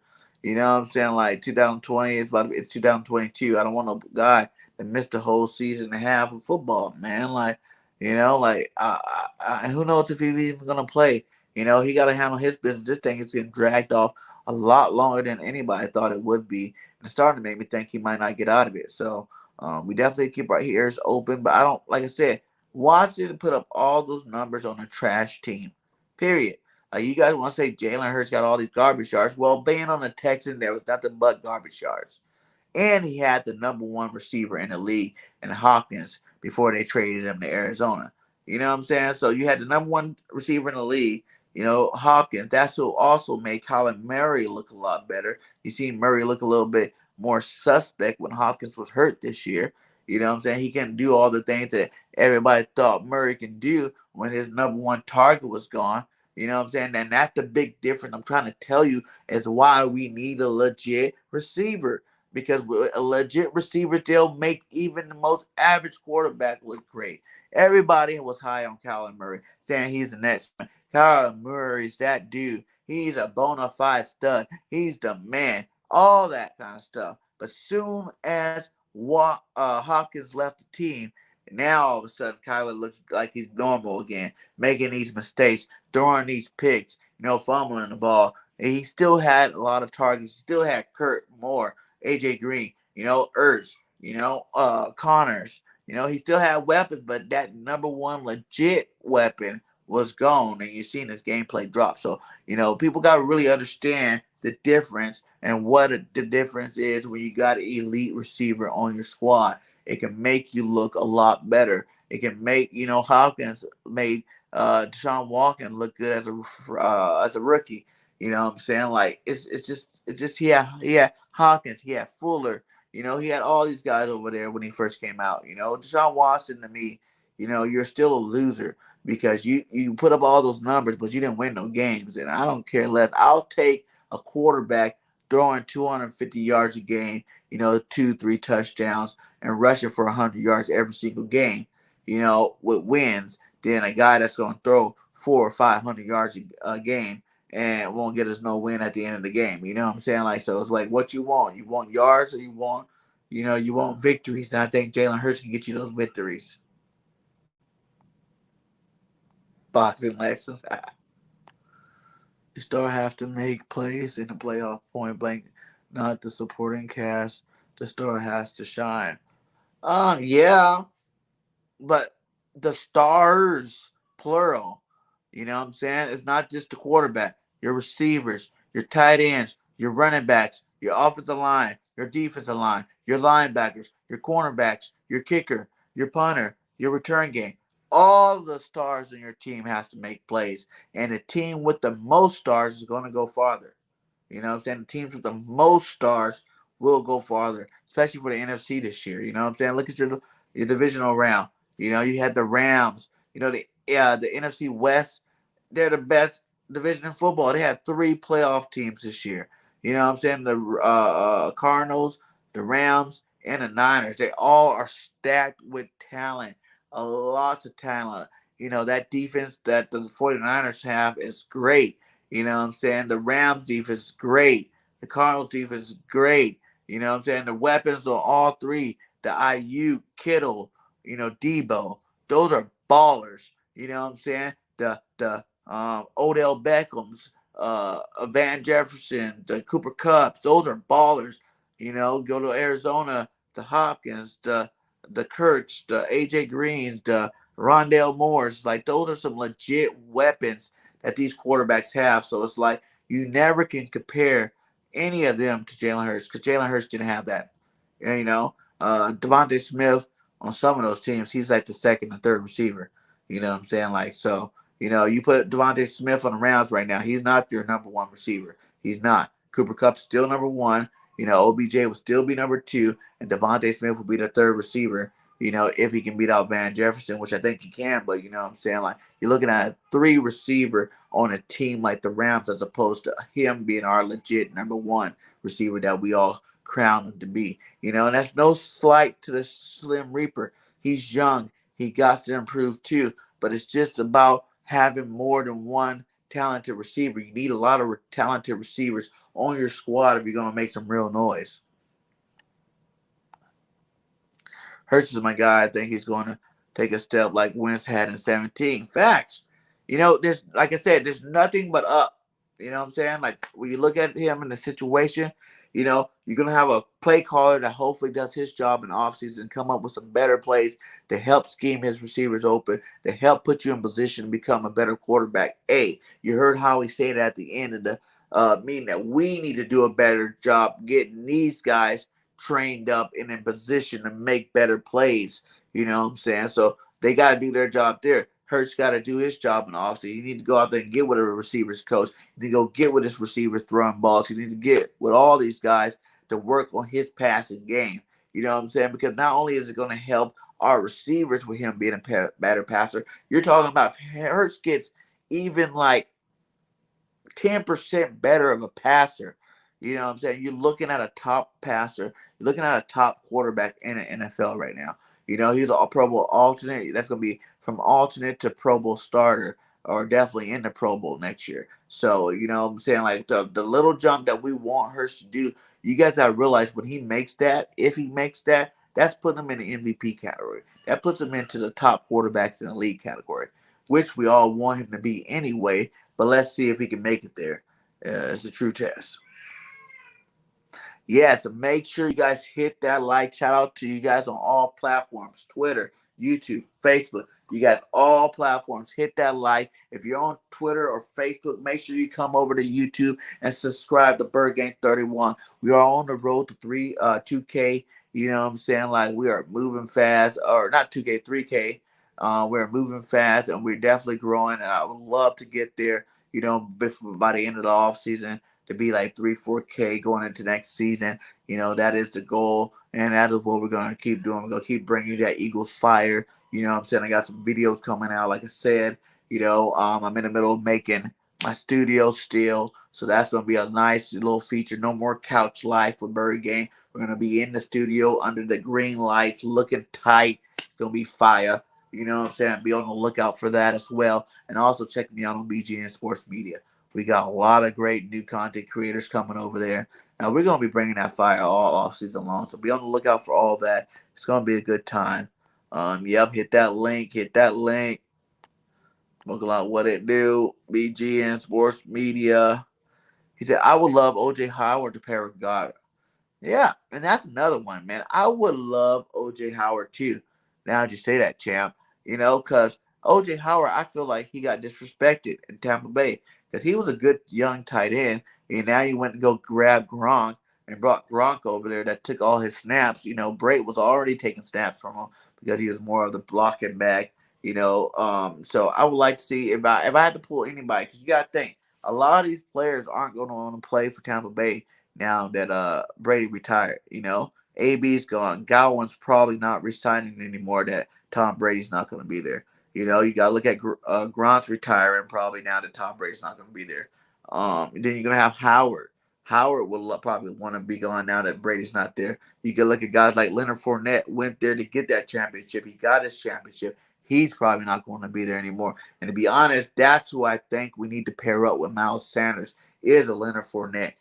Bring that type of running back, that power running back, big physical running back, thunder and lightning with a guy like Miles Sanders. And now you got Kenny Gainwell coming off on passing downs. and you got a formidable running back position there. But like you said, man, Goddard will still be this featured tight end with a guy like OJ Howard coming over, but he'd definitely be a serviceable one. Hopefully, we can get a guy like OJ Howard. That'd be good. And then you got oh boy, Tyree Jackson coming back from injury, and hopefully he can come back and play a little bit better because I was very disappointed with him coming back this year. Bird Gang love. Hey, what up, Jadis? How you doing, my guy, man? We talking about linebacker. Name them so I can tell you who I want. I got an eye on someone. It's Devin Lloyd, but name them. Like we said, man, check out the video. You're gonna rewind this. We already an hour and a half in, my guy. But I'll go over them for you. Like I said, I'll be nice to you, Jadis. We're gonna go take a quick little peek of who we talked about tonight. For veterans, we talked about what is his name again? Uh, Devondre Campbell, Dante Hightower, and Anthony Barr. Those were the veteran linebackers. I would love the Eagles to go out and grab one of these guys to bring to the squad, and to do some big things with. So those are three linebackers. There's obviously more linebackers out there, but those are my top three that I would like to bring. Drop if you like any of those. Go ahead and drop the name of those three. If we were to grab one of these veterans, which one you would like and why you would like them, put it in a comment for me so I can know how you feel about it. Then we were talking about your boy that you just talked about, Mr. Devin Lloyd, 6'3", 235, 256 total tackles with 16 and a half sacks. And really, that's the number one stat that I look at. Because like we said before, there are defensive linemen coming out of this draft that do not have 16 and a half sacks to their name.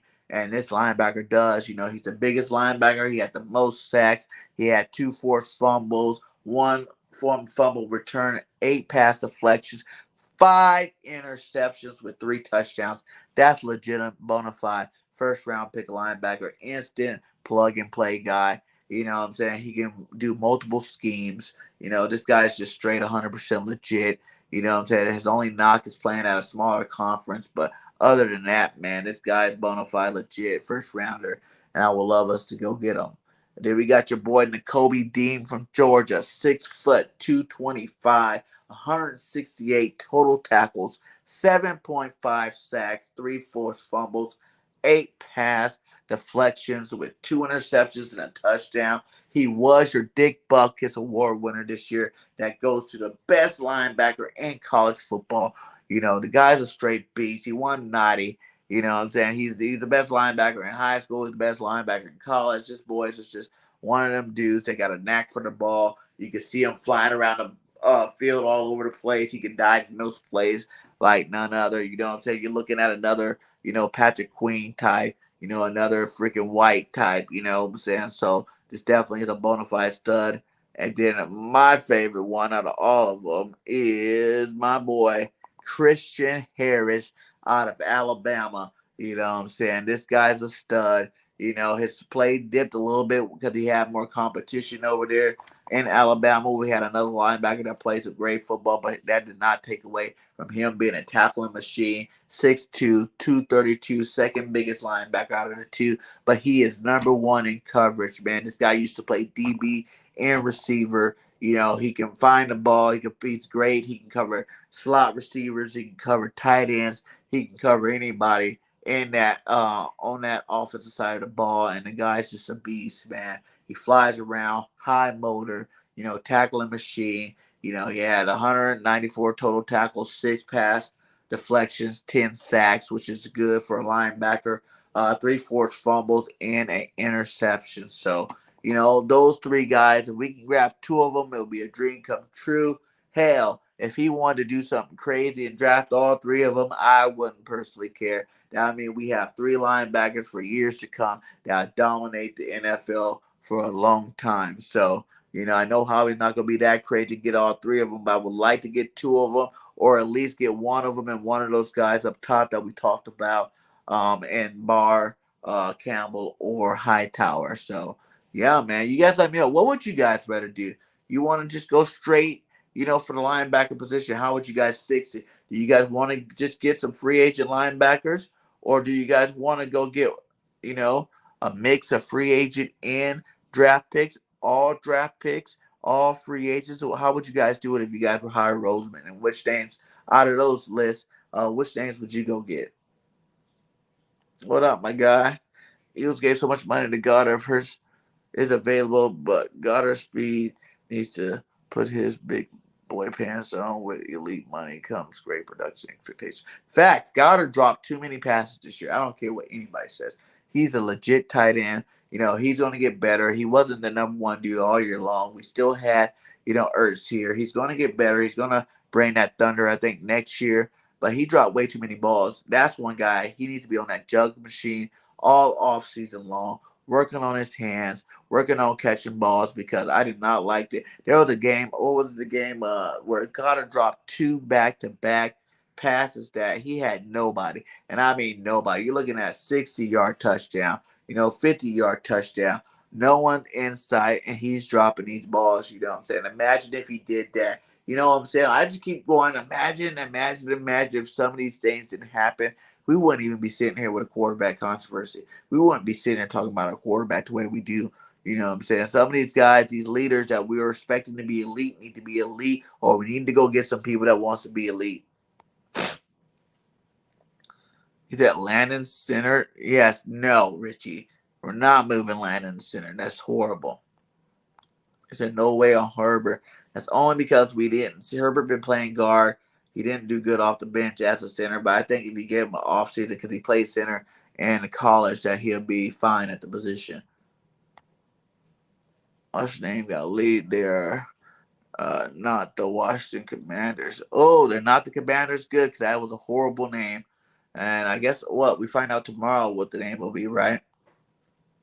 BG thinks Howie's trading Hurts. No, I don't. Howie not trading Hurts nowhere. Send your DM, read it. You can do both if you can. Okay. I can't. Whenever I go out of this stream or I come back in, it messes everything up. I think because my phone's on Do Not Disturb. On group chat. All right, I'll check it out, though. That's what's up. He said Amari Gainer from Florida. Yeah, that's a back, right? Smoke a lot. I like him. He is an animal. I like that guy. He can play some good football. Adrell Pickett, DB, crazy. Yeah, like I said, there's other talents. Like I said, this draft coming up is very defensive heavy. It's a defense heavy draft. Man, like I said, there's no reason why we cannot go back to having one of the best defenses in the league, with free agency in the draft. There's no reason. Like, how we would be smoking some strong stuff if you don't make this happen. So, I'm expecting how to do his job. We're going to see what happens, though. You got Brandon Graham on Jalen Hurts. I like what he brings to the table. It's just all about playing to his strength. I'm excited for this draft. See who we get. See what happens. But it is Howie. Facts, you know what I'm saying? And Brandon Graham knows, it is Howie. You got to think, Brandon Graham, everybody loves him. But Brandon Graham was on his way out the door, his first couple of years with the Eagles. You know what I'm saying? He was riding pine for a year. They had him in the wrong position, so he was playing so good. You know what I'm saying? Brandon Graham was about to be a first-round bust, before he turned it on. He hit that switch, and ever since he hit that switch, he's been playing lights out for us. So, you know what I'm saying? Like, you got to give some people time to get better. Not everybody's superstar level where they can just come in instantly, be great. Some of these guys, a lot of these guys, it takes a year or two to get them going. Jaheim Bell, another one. Jinx, don't start with this. I want Watson. He's supposed to be on the team, my guy. Xavier Worthy. Watson, who? This is Adrian White. Yeah, he was a freshman. Yeah, he's not coming out if he's a freshman. Free agent linebacker and draft a D-line, O-lineman. Okay, so you still think we need to go to the trenches again. I like the D-lineman part. Lineman, I think it would be, unless you're going for Linderbaum, I think it would be kind of a stretch to get a lineman in the first round. I feel like that is one of the least positions that we need. We got a lot of young, good, talented people. If you've seen this year, when people were dropping, people were just filling in left and right. Opeta, McLean. Who else came in today? I mean, this year, a couple other linemen came in this year, and they didn't really skip a beat. So I would hold off on using the first round pick on a offensive lineman, but definitely defensive line, definitely linebacker. You know what I'm saying? I'm definitely be down to get one of those guys. I would want Harris because he's a beast. He got 10 sacks and 1 interception. Facts. He's definitely a beast. Brandon Graham, not BG31. Oh, tell her happy birthday, Jinx. Tell her happy birthday. BG31. If Howie Roseman doesn't draft a linebacker, I will strangle Howie Roseman. He's missing out on a talent if he doesn't. Facts, man. I'll strangle Howie too. He don't go get one of these linebackers. Yeah, happy birthday, Jinx Mom. Tell Auntie I said hey. He said, I want a free agent cornerback free agent. Carlton Davis. He's Slay. I definitely got to look at though. I know there's a lot of cornerbacks and a lot of safeties and free agents too. I think that's gonna be my next week's show. We're gonna break down some of these cornerback and safeties coming out in free agency, and I might double dabble in the first round or two of the draft for some of those prospects too on the next show. Well, you're gonna be crying, Jinx, because we're not getting no Deshaun Watson, my guy. So okay, BG, name 3 positions you want and the team has a hole in the draft. Okay, receiver, linebacker, safety. Yeah, safety. Because cornerback, I think we need a cornerback too, but kind of got some young guys. See if they can develop. Because it's not, yeah, facts. You tell them, champ. Shut up, Jinx. Carlton Davis in Tampa Bay. He's free, 25 years old. Yeah, man. I'm down to get him too. You know what I'm saying? Any stud I'm down to get for real, for real. We just need some better talent over here. No one is talking about the best right tackle in college football. 6'9", 389 from Australia, just like Mailata. Imagine both of them being right tackle in it. Yeah. What's that dude's name again? What's that lineman you talking about? Her swag call. I forgot his name, but that dude is a beast. He is a stud. And like if you go get a guy like him, you can make him your right tackle. Like you said, make him your right tackle. Now you got 2 Aussie studs on both sides. Locking down your anchoring your line for years to come. Like, man, that big man, it's hard. It is so hard for defensive linemen to beat guys that size. Like, that is monstrous. Those are mammoth human beings. If he was 6'9", 389 pounds, in his underwear, standing on the scale, imagine how much he weighs. He's like 400 pounds with all your gear and your cleats and the helmet and all that stuff on. And you're like, with your helmet and your cleats on, you're standing like about 7 feet tall. So that would be a giant on the field, man. Definitely need to take a look at this guy. Tell me his name again so I can check him out. I'm going to check out some tape on him. Because, yes, man, that would be impressive to get a guy that big and that great, and plus he already plays right tackle. That could be Lane Johnson's replacement moving forward. It's true, you want Watson, you crazy. And then you not watch Eagle Champs live stream. He didn't allow a whole sack the whole season. But like I said, it's hard. When you got a guy that big, it'd be hard to get around him. When you're that big, and I think that's another reason why Mailata does such a great job. It's just so big. You know what I'm saying? One of your steps is like 2 of that defensive lineman steps. They're not ever really getting pushed around by nobody. I think I've seen a couple plays where Mailata might have got knocked on his butt or something, but that's more off-center stuff, where he's not doing what he's supposed to do. Other than that, man, it's so hard So hard to get these guys and move these guys and try to do what you want with these guys. They're so long, they're so lengthy, they're so athletic, and they can stop pretty much the best of them. Your average defensive end weigh 250. You know what I'm saying? Like, it's not the days of old where you had 295, 300-pound defensive ends coming off that edge. So, most of your defensive ends are small guys. So, you see Mailata do that to a lot of people this year. When they came around the edge, he just push them, they go flying to the ground just because he's just a mammoth of a man.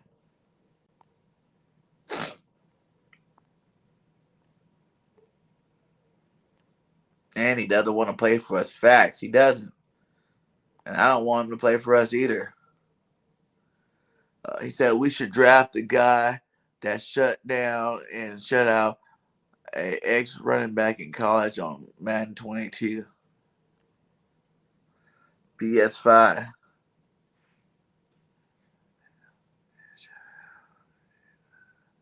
Shut up, old Dizzle. Shut up, because I want my rematch. I'm ready for you, old Dizzle. I'm going to bring that thunder, baby. And you ain't going to worry about coming on my live stream talking about how you shut me out, my guy, because it was luck.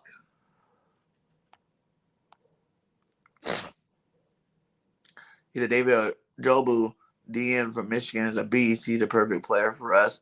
Yeah, he's another good one. But like I said, I think I might not go young again at the DN spot. I go grab a guy like Chandler Jones, man. Chandler Jones is a beast. Hassan Reddick, what I'm saying? Put one of these guys at end. Those are some real beasts. There's some proven players already. You go get one of these guys and throw in your end if that's what you want to do. Stop worrying about these young guys all the time, man. It's like, yes, Reddick is still like, 25 years old, somewhere like that. So get these young, proven players and throwing your defense. Stop messing with these old guys at the end of their career or even drafting first-round picks. You never know which first round. Just because you're a first-round pick doesn't mean you're going to be a baller. You can still be a bust. Every year there's 32 first-round picks, but how many of them actually make it for their stars, You get like half of that actually have good first years, good careers. If he doesn't want to play in Philly, about his rumors he wants to play at the Eagles, then Harry Roseman contacted GM. Man, is a dumb guy. Yeah, facts. Howie's gonna do his job regardless. Daniel, that's his name. Daniel what? I'm confused. You will beat him again, and Mr. BIRDGANG is right. You can't beat anyone when it comes to other people. Shut your mouth, Jadis. Yeah, young players, but that doesn't mean you can't go young veteran players. People that came in the league when they were 21, 22 and actually made a name for themselves, ready for that second contract type players. That's what kind of young players we need.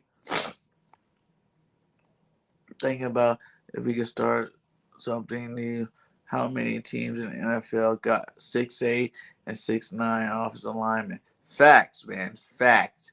That's straight facts. You know what I'm saying? I don't think there is a team out there with a 6'8" and a 6'9" offensive lineman on bookends. That would be great for our team for a long time. Can I have a sip, BG, of that Snapple? Those are good. Those are real good. I love Snapple, man.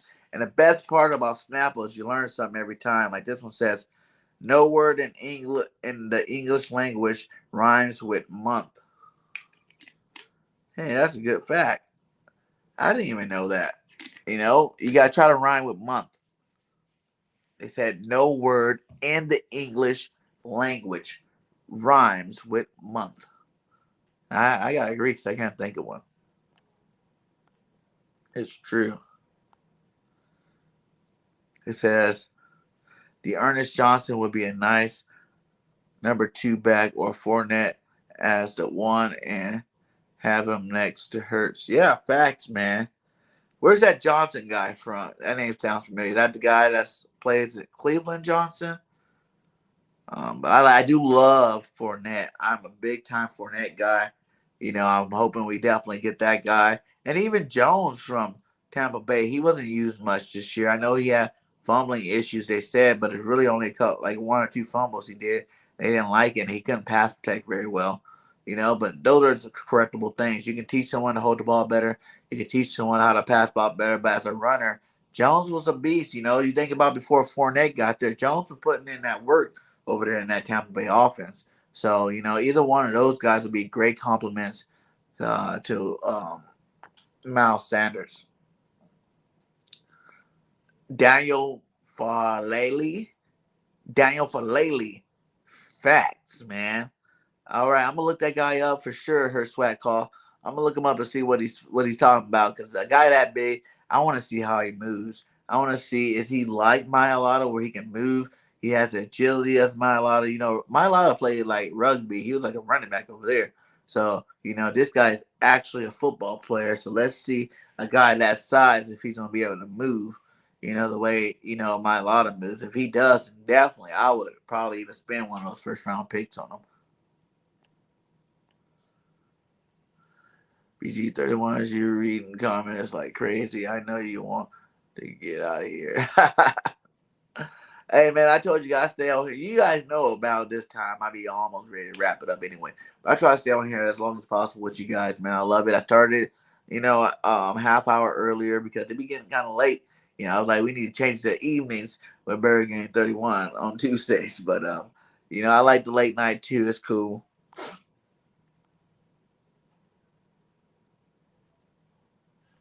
Month, dump. That's a or ump. I don't know. I like it though. I like that try. Month, dump. No, because dump. No, it don't rhyme. No, we can't give you that one. I can't give you that one. Jadis, good try though. How we need Texas Waggies considering the quarterback and Stone Cold Stunner with a nice sweet chant music to the face like BG31 take the draft throws Howie into the closet. mouth tape tied. Facts. I would do it too. Don't know basic concepts. Yeah, but he can run the football. You know what I'm saying? Like, he's not going to be our starter. He'll just come off the bench and give us some of that thunder. Because, he's a power runner too. You know what I'm saying? That fool's big.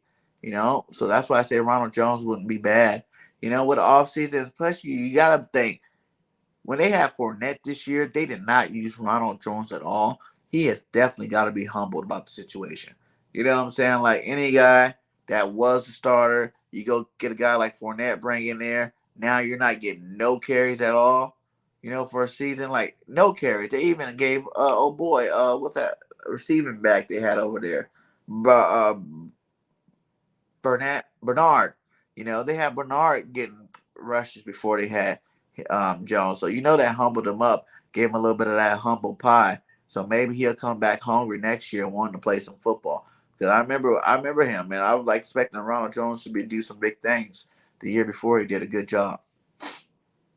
That's why he don't play sometimes. He misses the cutback. Yeah, that's he probably does miss some cutback. No, there's nobody perfect. No one perfect though. You know what I'm saying? Sometimes you gotta give him that second chance. Hell no, don't leave. Love messing with you. I know you do, Jadis. You love it. Swag call said month brunch. Month and brunch. I can't give you that one either. Again, I'm gonna go with Snap on that one again. Those are two good ones. What did Jadis say? Jadis said month and dump. Month and dump. And then a swag call said month and brunch. I can see it's similar, but no, that don't rhyme either, man. And listen, guys, whenever Snapple says it, you know what I'm saying? That's 100% authentic. They give you straight facts. That's why I love Snapples. I read every single Snapple just so I can add to my think tank up there. You should use it. You should use it, G. This BIRDGANG Studio plans Less learning from Wayne World. Remember when Wayne went to the studio? There's less of corrupted the show. Oh my god. Video of you. Shenali facts. You made a video with me? I'm gonna have to check that out. He said, Burger, how do I get a ranch, man? You just come.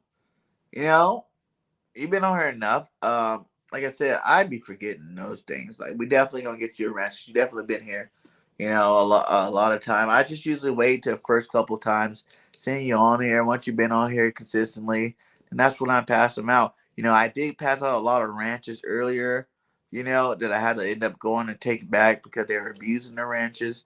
So, I just started back giving out those ranches a little while ago. But yeah, man, you've been here enough. We definitely get that on there for you. I'll remember to do that, or tell Mrs. Bergen, remind me to do that when I get out of here. I've actually never watched Wayne's World, Richie. Wow, you haven't? We have to watch that. Yeah, I told you guys, none of you guys are gonna get it. Because I would love one of you guys to get it. If one of you guys did get it, then I can go snap and be like, I'm suing you for fraud because you told me these are real facts.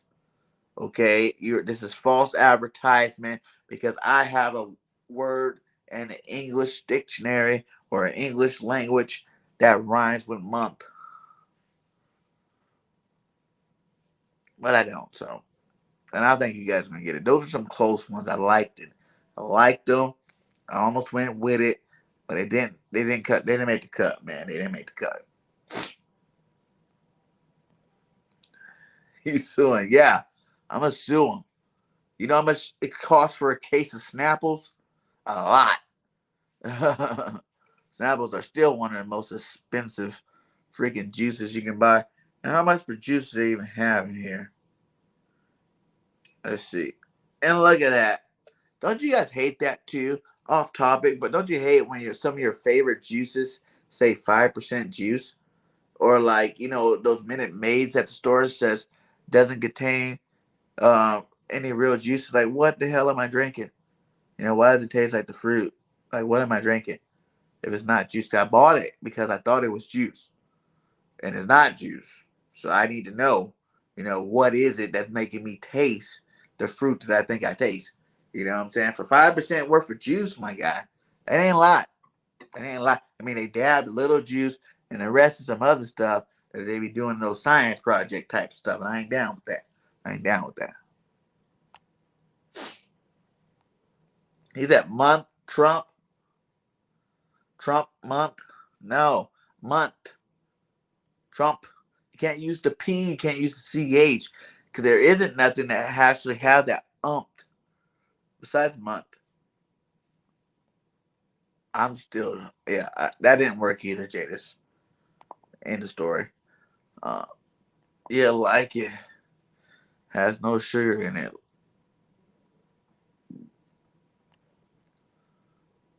I just DM'd you on your messenger of you hushing out your Roseman. All right, I'm gonna check that out. See, I know I'm about to get out of here for show. We're about to hit that 2 hour mark. BIRDGANG got worked as always on Wednesday, starting the work day back up. But don't worry, we got some shows lined up. I think tomorrow we're supposed to be doing. Me and One Trade Rock supposed to be doing. Ideal Eagles 53-man roster. So be on the lookout for that one. I think that's what we're going to do tomorrow. Me and One Trade Rock, we're going to do a joint collab with our ideal 53-man roster. And we're going to be using free agency in the draft to fill those holes. So it should definitely be good. Definitely be good. We'll definitely work on that. Richie says chemicals and additives. Exactly. But what chemicals, Richie? What chemicals? It is delicious, though. You know what I'm saying? Like, that's the messed up part. And then they have the nerve, that's what I never got either. How can you say 5% juice and then turn around on the front of the label and say all natural? What? 5% juice It didn't say all natural. What? What? You know, I don't get it. I don't get it. 5% juice, but it's all natural. If it's all natural, it would be 100% juice, right? I don't get that. I don't get that. This is Bird Gang. The Snapple says, and I do repeat, it says, no word in the English language rhymes with month. So if you can think of a word that rhymes with month, then we got a lawsuit for false advertisement. Let's go. Woo! Month hump. No, that does not rhyme with month. Bump, hump, lump, those rhyme together. But month is a TH sound at the end. That's what you're missing. The month. You know, like what other word has umped at the end of it, I guess. That's where you're missing out. Yeah, it did fly by, right? I thought I was about a little over an hour, but we about to hit that 2 hour mark. It was flying. Hey, time flies when you're having fun. Yeah, true. I was just playing my game, so I was listening, but I wasn't commenting. He said I can't. He's gonna sue them. Millionth? That I don't, Mrs. BIRDGANG, baby. No. Don't do that. Don't do that. Okay. Millionth and month does not rhyme. Yeah, I hate to have to be against you on that one, but that was no. That was no. Jadis says, laugh out loud. Time to sue. No, Jadis. You were right that with her. No, that's not rhyme. Millionth and month. No, that doesn't work. Wrong. But yeah, if any of you guys can do it, like I said, any of you guys do it, drop it in the chat, drop it in a comment box. A real word that rhymes with month, man. And I promise you, when I sue these guys and I get that money, I'll come holla at you and we're going to split it. I may not split it, but we can go like 75-25 or 70-30, something like that. You know what I'm saying? Good looking out. She said that might not be a real word. Facts. I'm going to the party right now. My friend's picking me up. Good job, Jinx. You go have yourself a nice. What time is it? You about to go to a party at 2 o'clock in the morning? Something like that? 1 o'clock in the morning, 2 o'clock in the morning? I like your style, guys. Stay safe out there. Hopefully the guy in that fight with you is not there at that party. I'm going to have to go get another sock.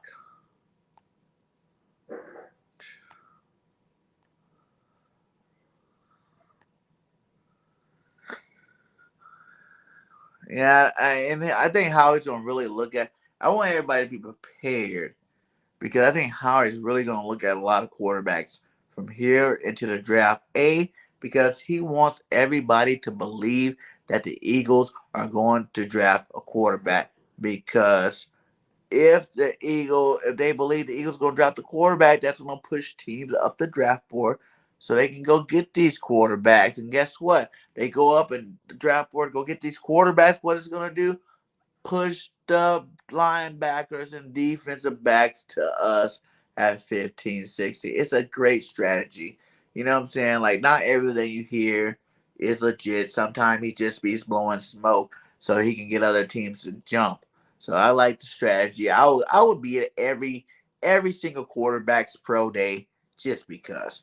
You know what I'm saying? Having no intention on grabbing one. But I would be there just so those other GMs, and scouts could see me there thinking, oh man, maybe the Eagles aren't sold on Hurts. Maybe they'll be willing to trade up, or maybe they'll want, to trade up and try to get one of these quarterbacks. And there's only a couple of them in this draft, so what that's going to make them do? Oh, we need to hurry up and figure out how we're going to get up the board so we can go get one of these quarterbacks before the Eagles jump up and get them. They have 3 first-round picks. Come on, guys. You know, it's chess, not checkers.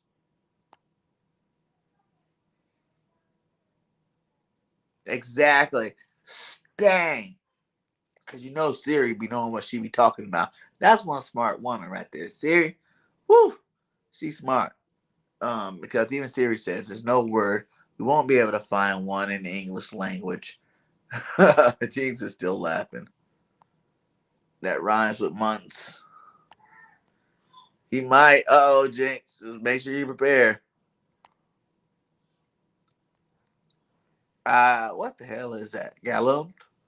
Like, Mrs. BIRDGANG, I'm gonna need you to stop replying to that whole thing there, baby. You know what I'm saying? You're gonna have to stop with that. You know, we need to did that. Did that. Let Jinx and these Jadis and these guys, you know, try to bring out the words, but you're going way off with it. You're going way off with it. We got reel it back in. Reel it back in. Month. Is that month chump? Nope, the P. That's what you guys keep missing, that P sound. Oh, he says, I got my boys with me. They ain't gonna let me take a beat down. They ain't gonna let me take a beat down. That's what's up, Jadis. What up, Brad? Right? Welcome to the nation, my guy. Salute to you for subscribing. He said, just subbed. You up, big dog. That's what's up, my guy. That's what's up, man. I hope you enjoy the content. Like I said, I'm going to keep bringing that Eagles 5 for you.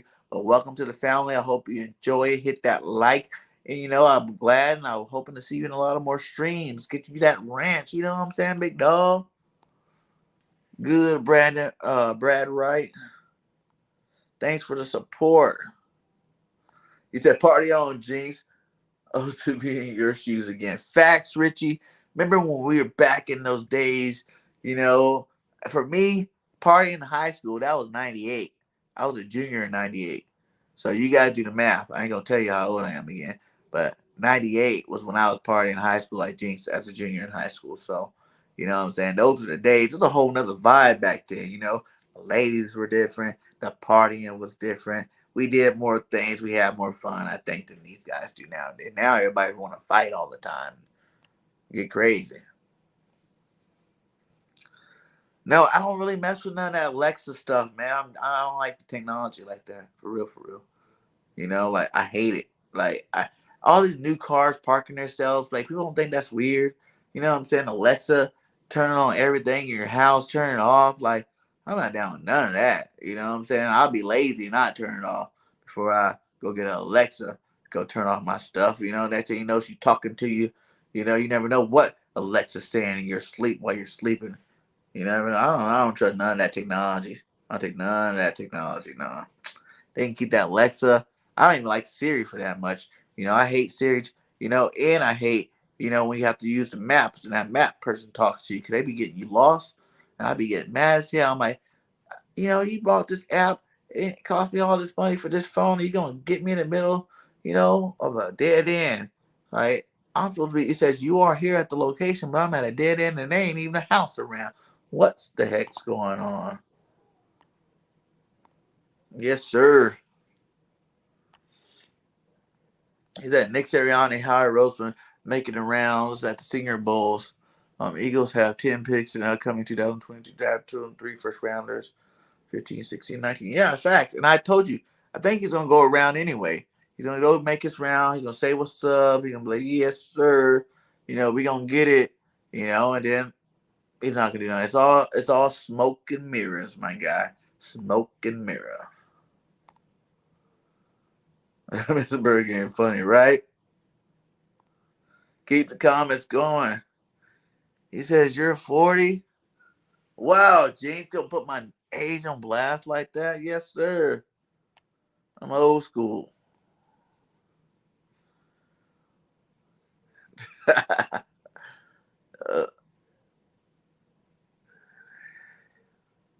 You know what I do hate too is like with your phone, and you be having a conversation and your phone pick it up. Like, yeah.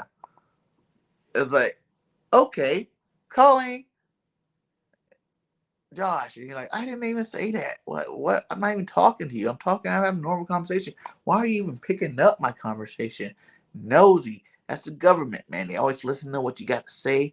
You know what I'm saying? If I could, I'll go back to the pagers and the payphones. You know what I'm saying? Go back to pager and payphones. That's what I would like to go back to. So if I want to call you back, you know what I'm saying? You knew the code. 911 means it's emergency. You know what I'm saying? Flip it upside down, make all the little extra special codes, you know, if you need, you know what I'm saying? So, you know, people, we knew what those codes meant, you know, but most of y'all probably don't even know what a pager is, you know what I'm saying? Y'all ain't never seen one because y'all ain't old enough to know about it. But, man, the pagers and payphones were all, well, they were the business back in the day. She said, Alexa's a weirdo. And Siri, yeah, both of them are little weirdos, nosy little fuckers. So she think you're saying her name when you're saying I said it. Usually, right? But yeah, man, we hit that 2 hour mark, man. Shout out to all you guys. Much love for the support, man. We had a great show tonight. You know, be on the lookout for the shows the rest of the week. We're definitely gonna be having a lot of stuff coming up. Also, we're gonna be doing draft stuff, free agency stuff.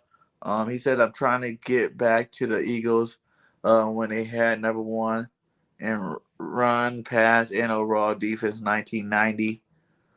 I was 16 then. House of Pain game defense. That's what I'm talking about. House of Pain, jump around. Yes, sir. Yes, sir. He goes 16 then, huh? So what that mean? I mean, you like 38 too? Nope, 28? 38? Somewhere 28. 28. Yeah.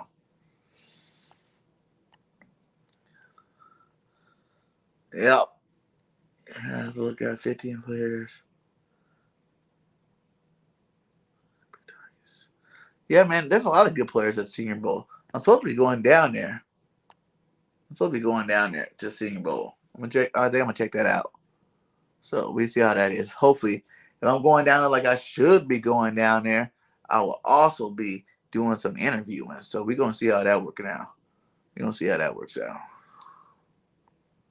47.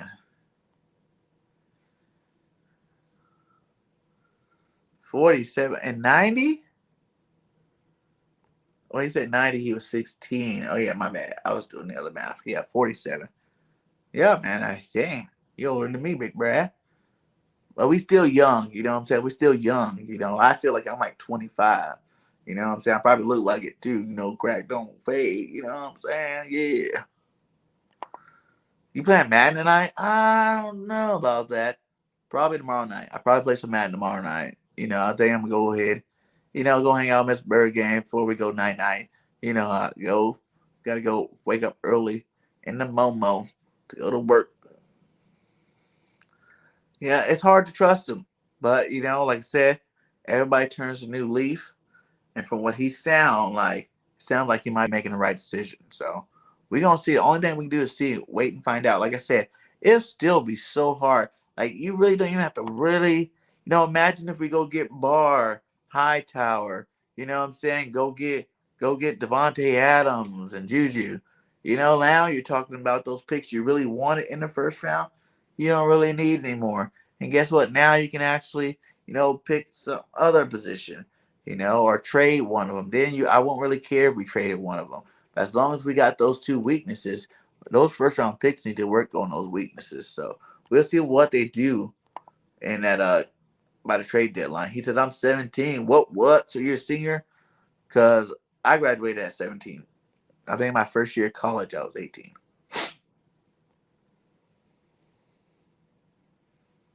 Yeah, you did. You caught me. I messed up. He says, I trust him. She said, I don't trust him either. I'm nervous about it. I'm nervous about Howie Roseman not drafting a linebacker. Yeah, that is a huge one. He got my trust. He said, yeah, he is a senior. Yeah, see, shout out to that. You know, we graduated at 17, young buck in the building. You know, class of 99 in the building. He said, I'd rather the fans picked than Howie. He tries to outsmart us all. Yeah, exactly. He always overthinking things. The analytics says I should pick Jalen Reagor over Jefferson because Jalen Reagor is projected to have a higher ceiling than Jefferson. Jefferson is only a slot receiver. Yeah, get over there. Oh, the analytics tells me to go pick, you know, Derek Barnett because he broke Reggie White's sack record in Tennessee, which is a garbage football team. But I think that will translate to the NFL and he will be elite. Yeah, we all know how he do, man. But like I said, he did better this year. All we can do is trust that he doesn't mess it up again. And so I'm gonna have my trust in him until he starts making me believe otherwise. Like, yeah.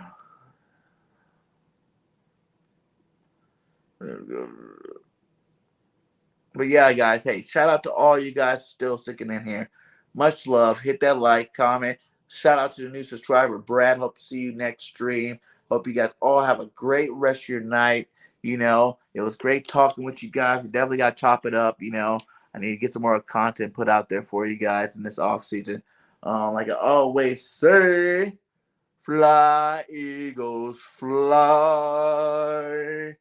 Till next time, this late night with Bird Gang 31. I hope you guys have a blessed night, and I'll see you again later. Peace out. Peace.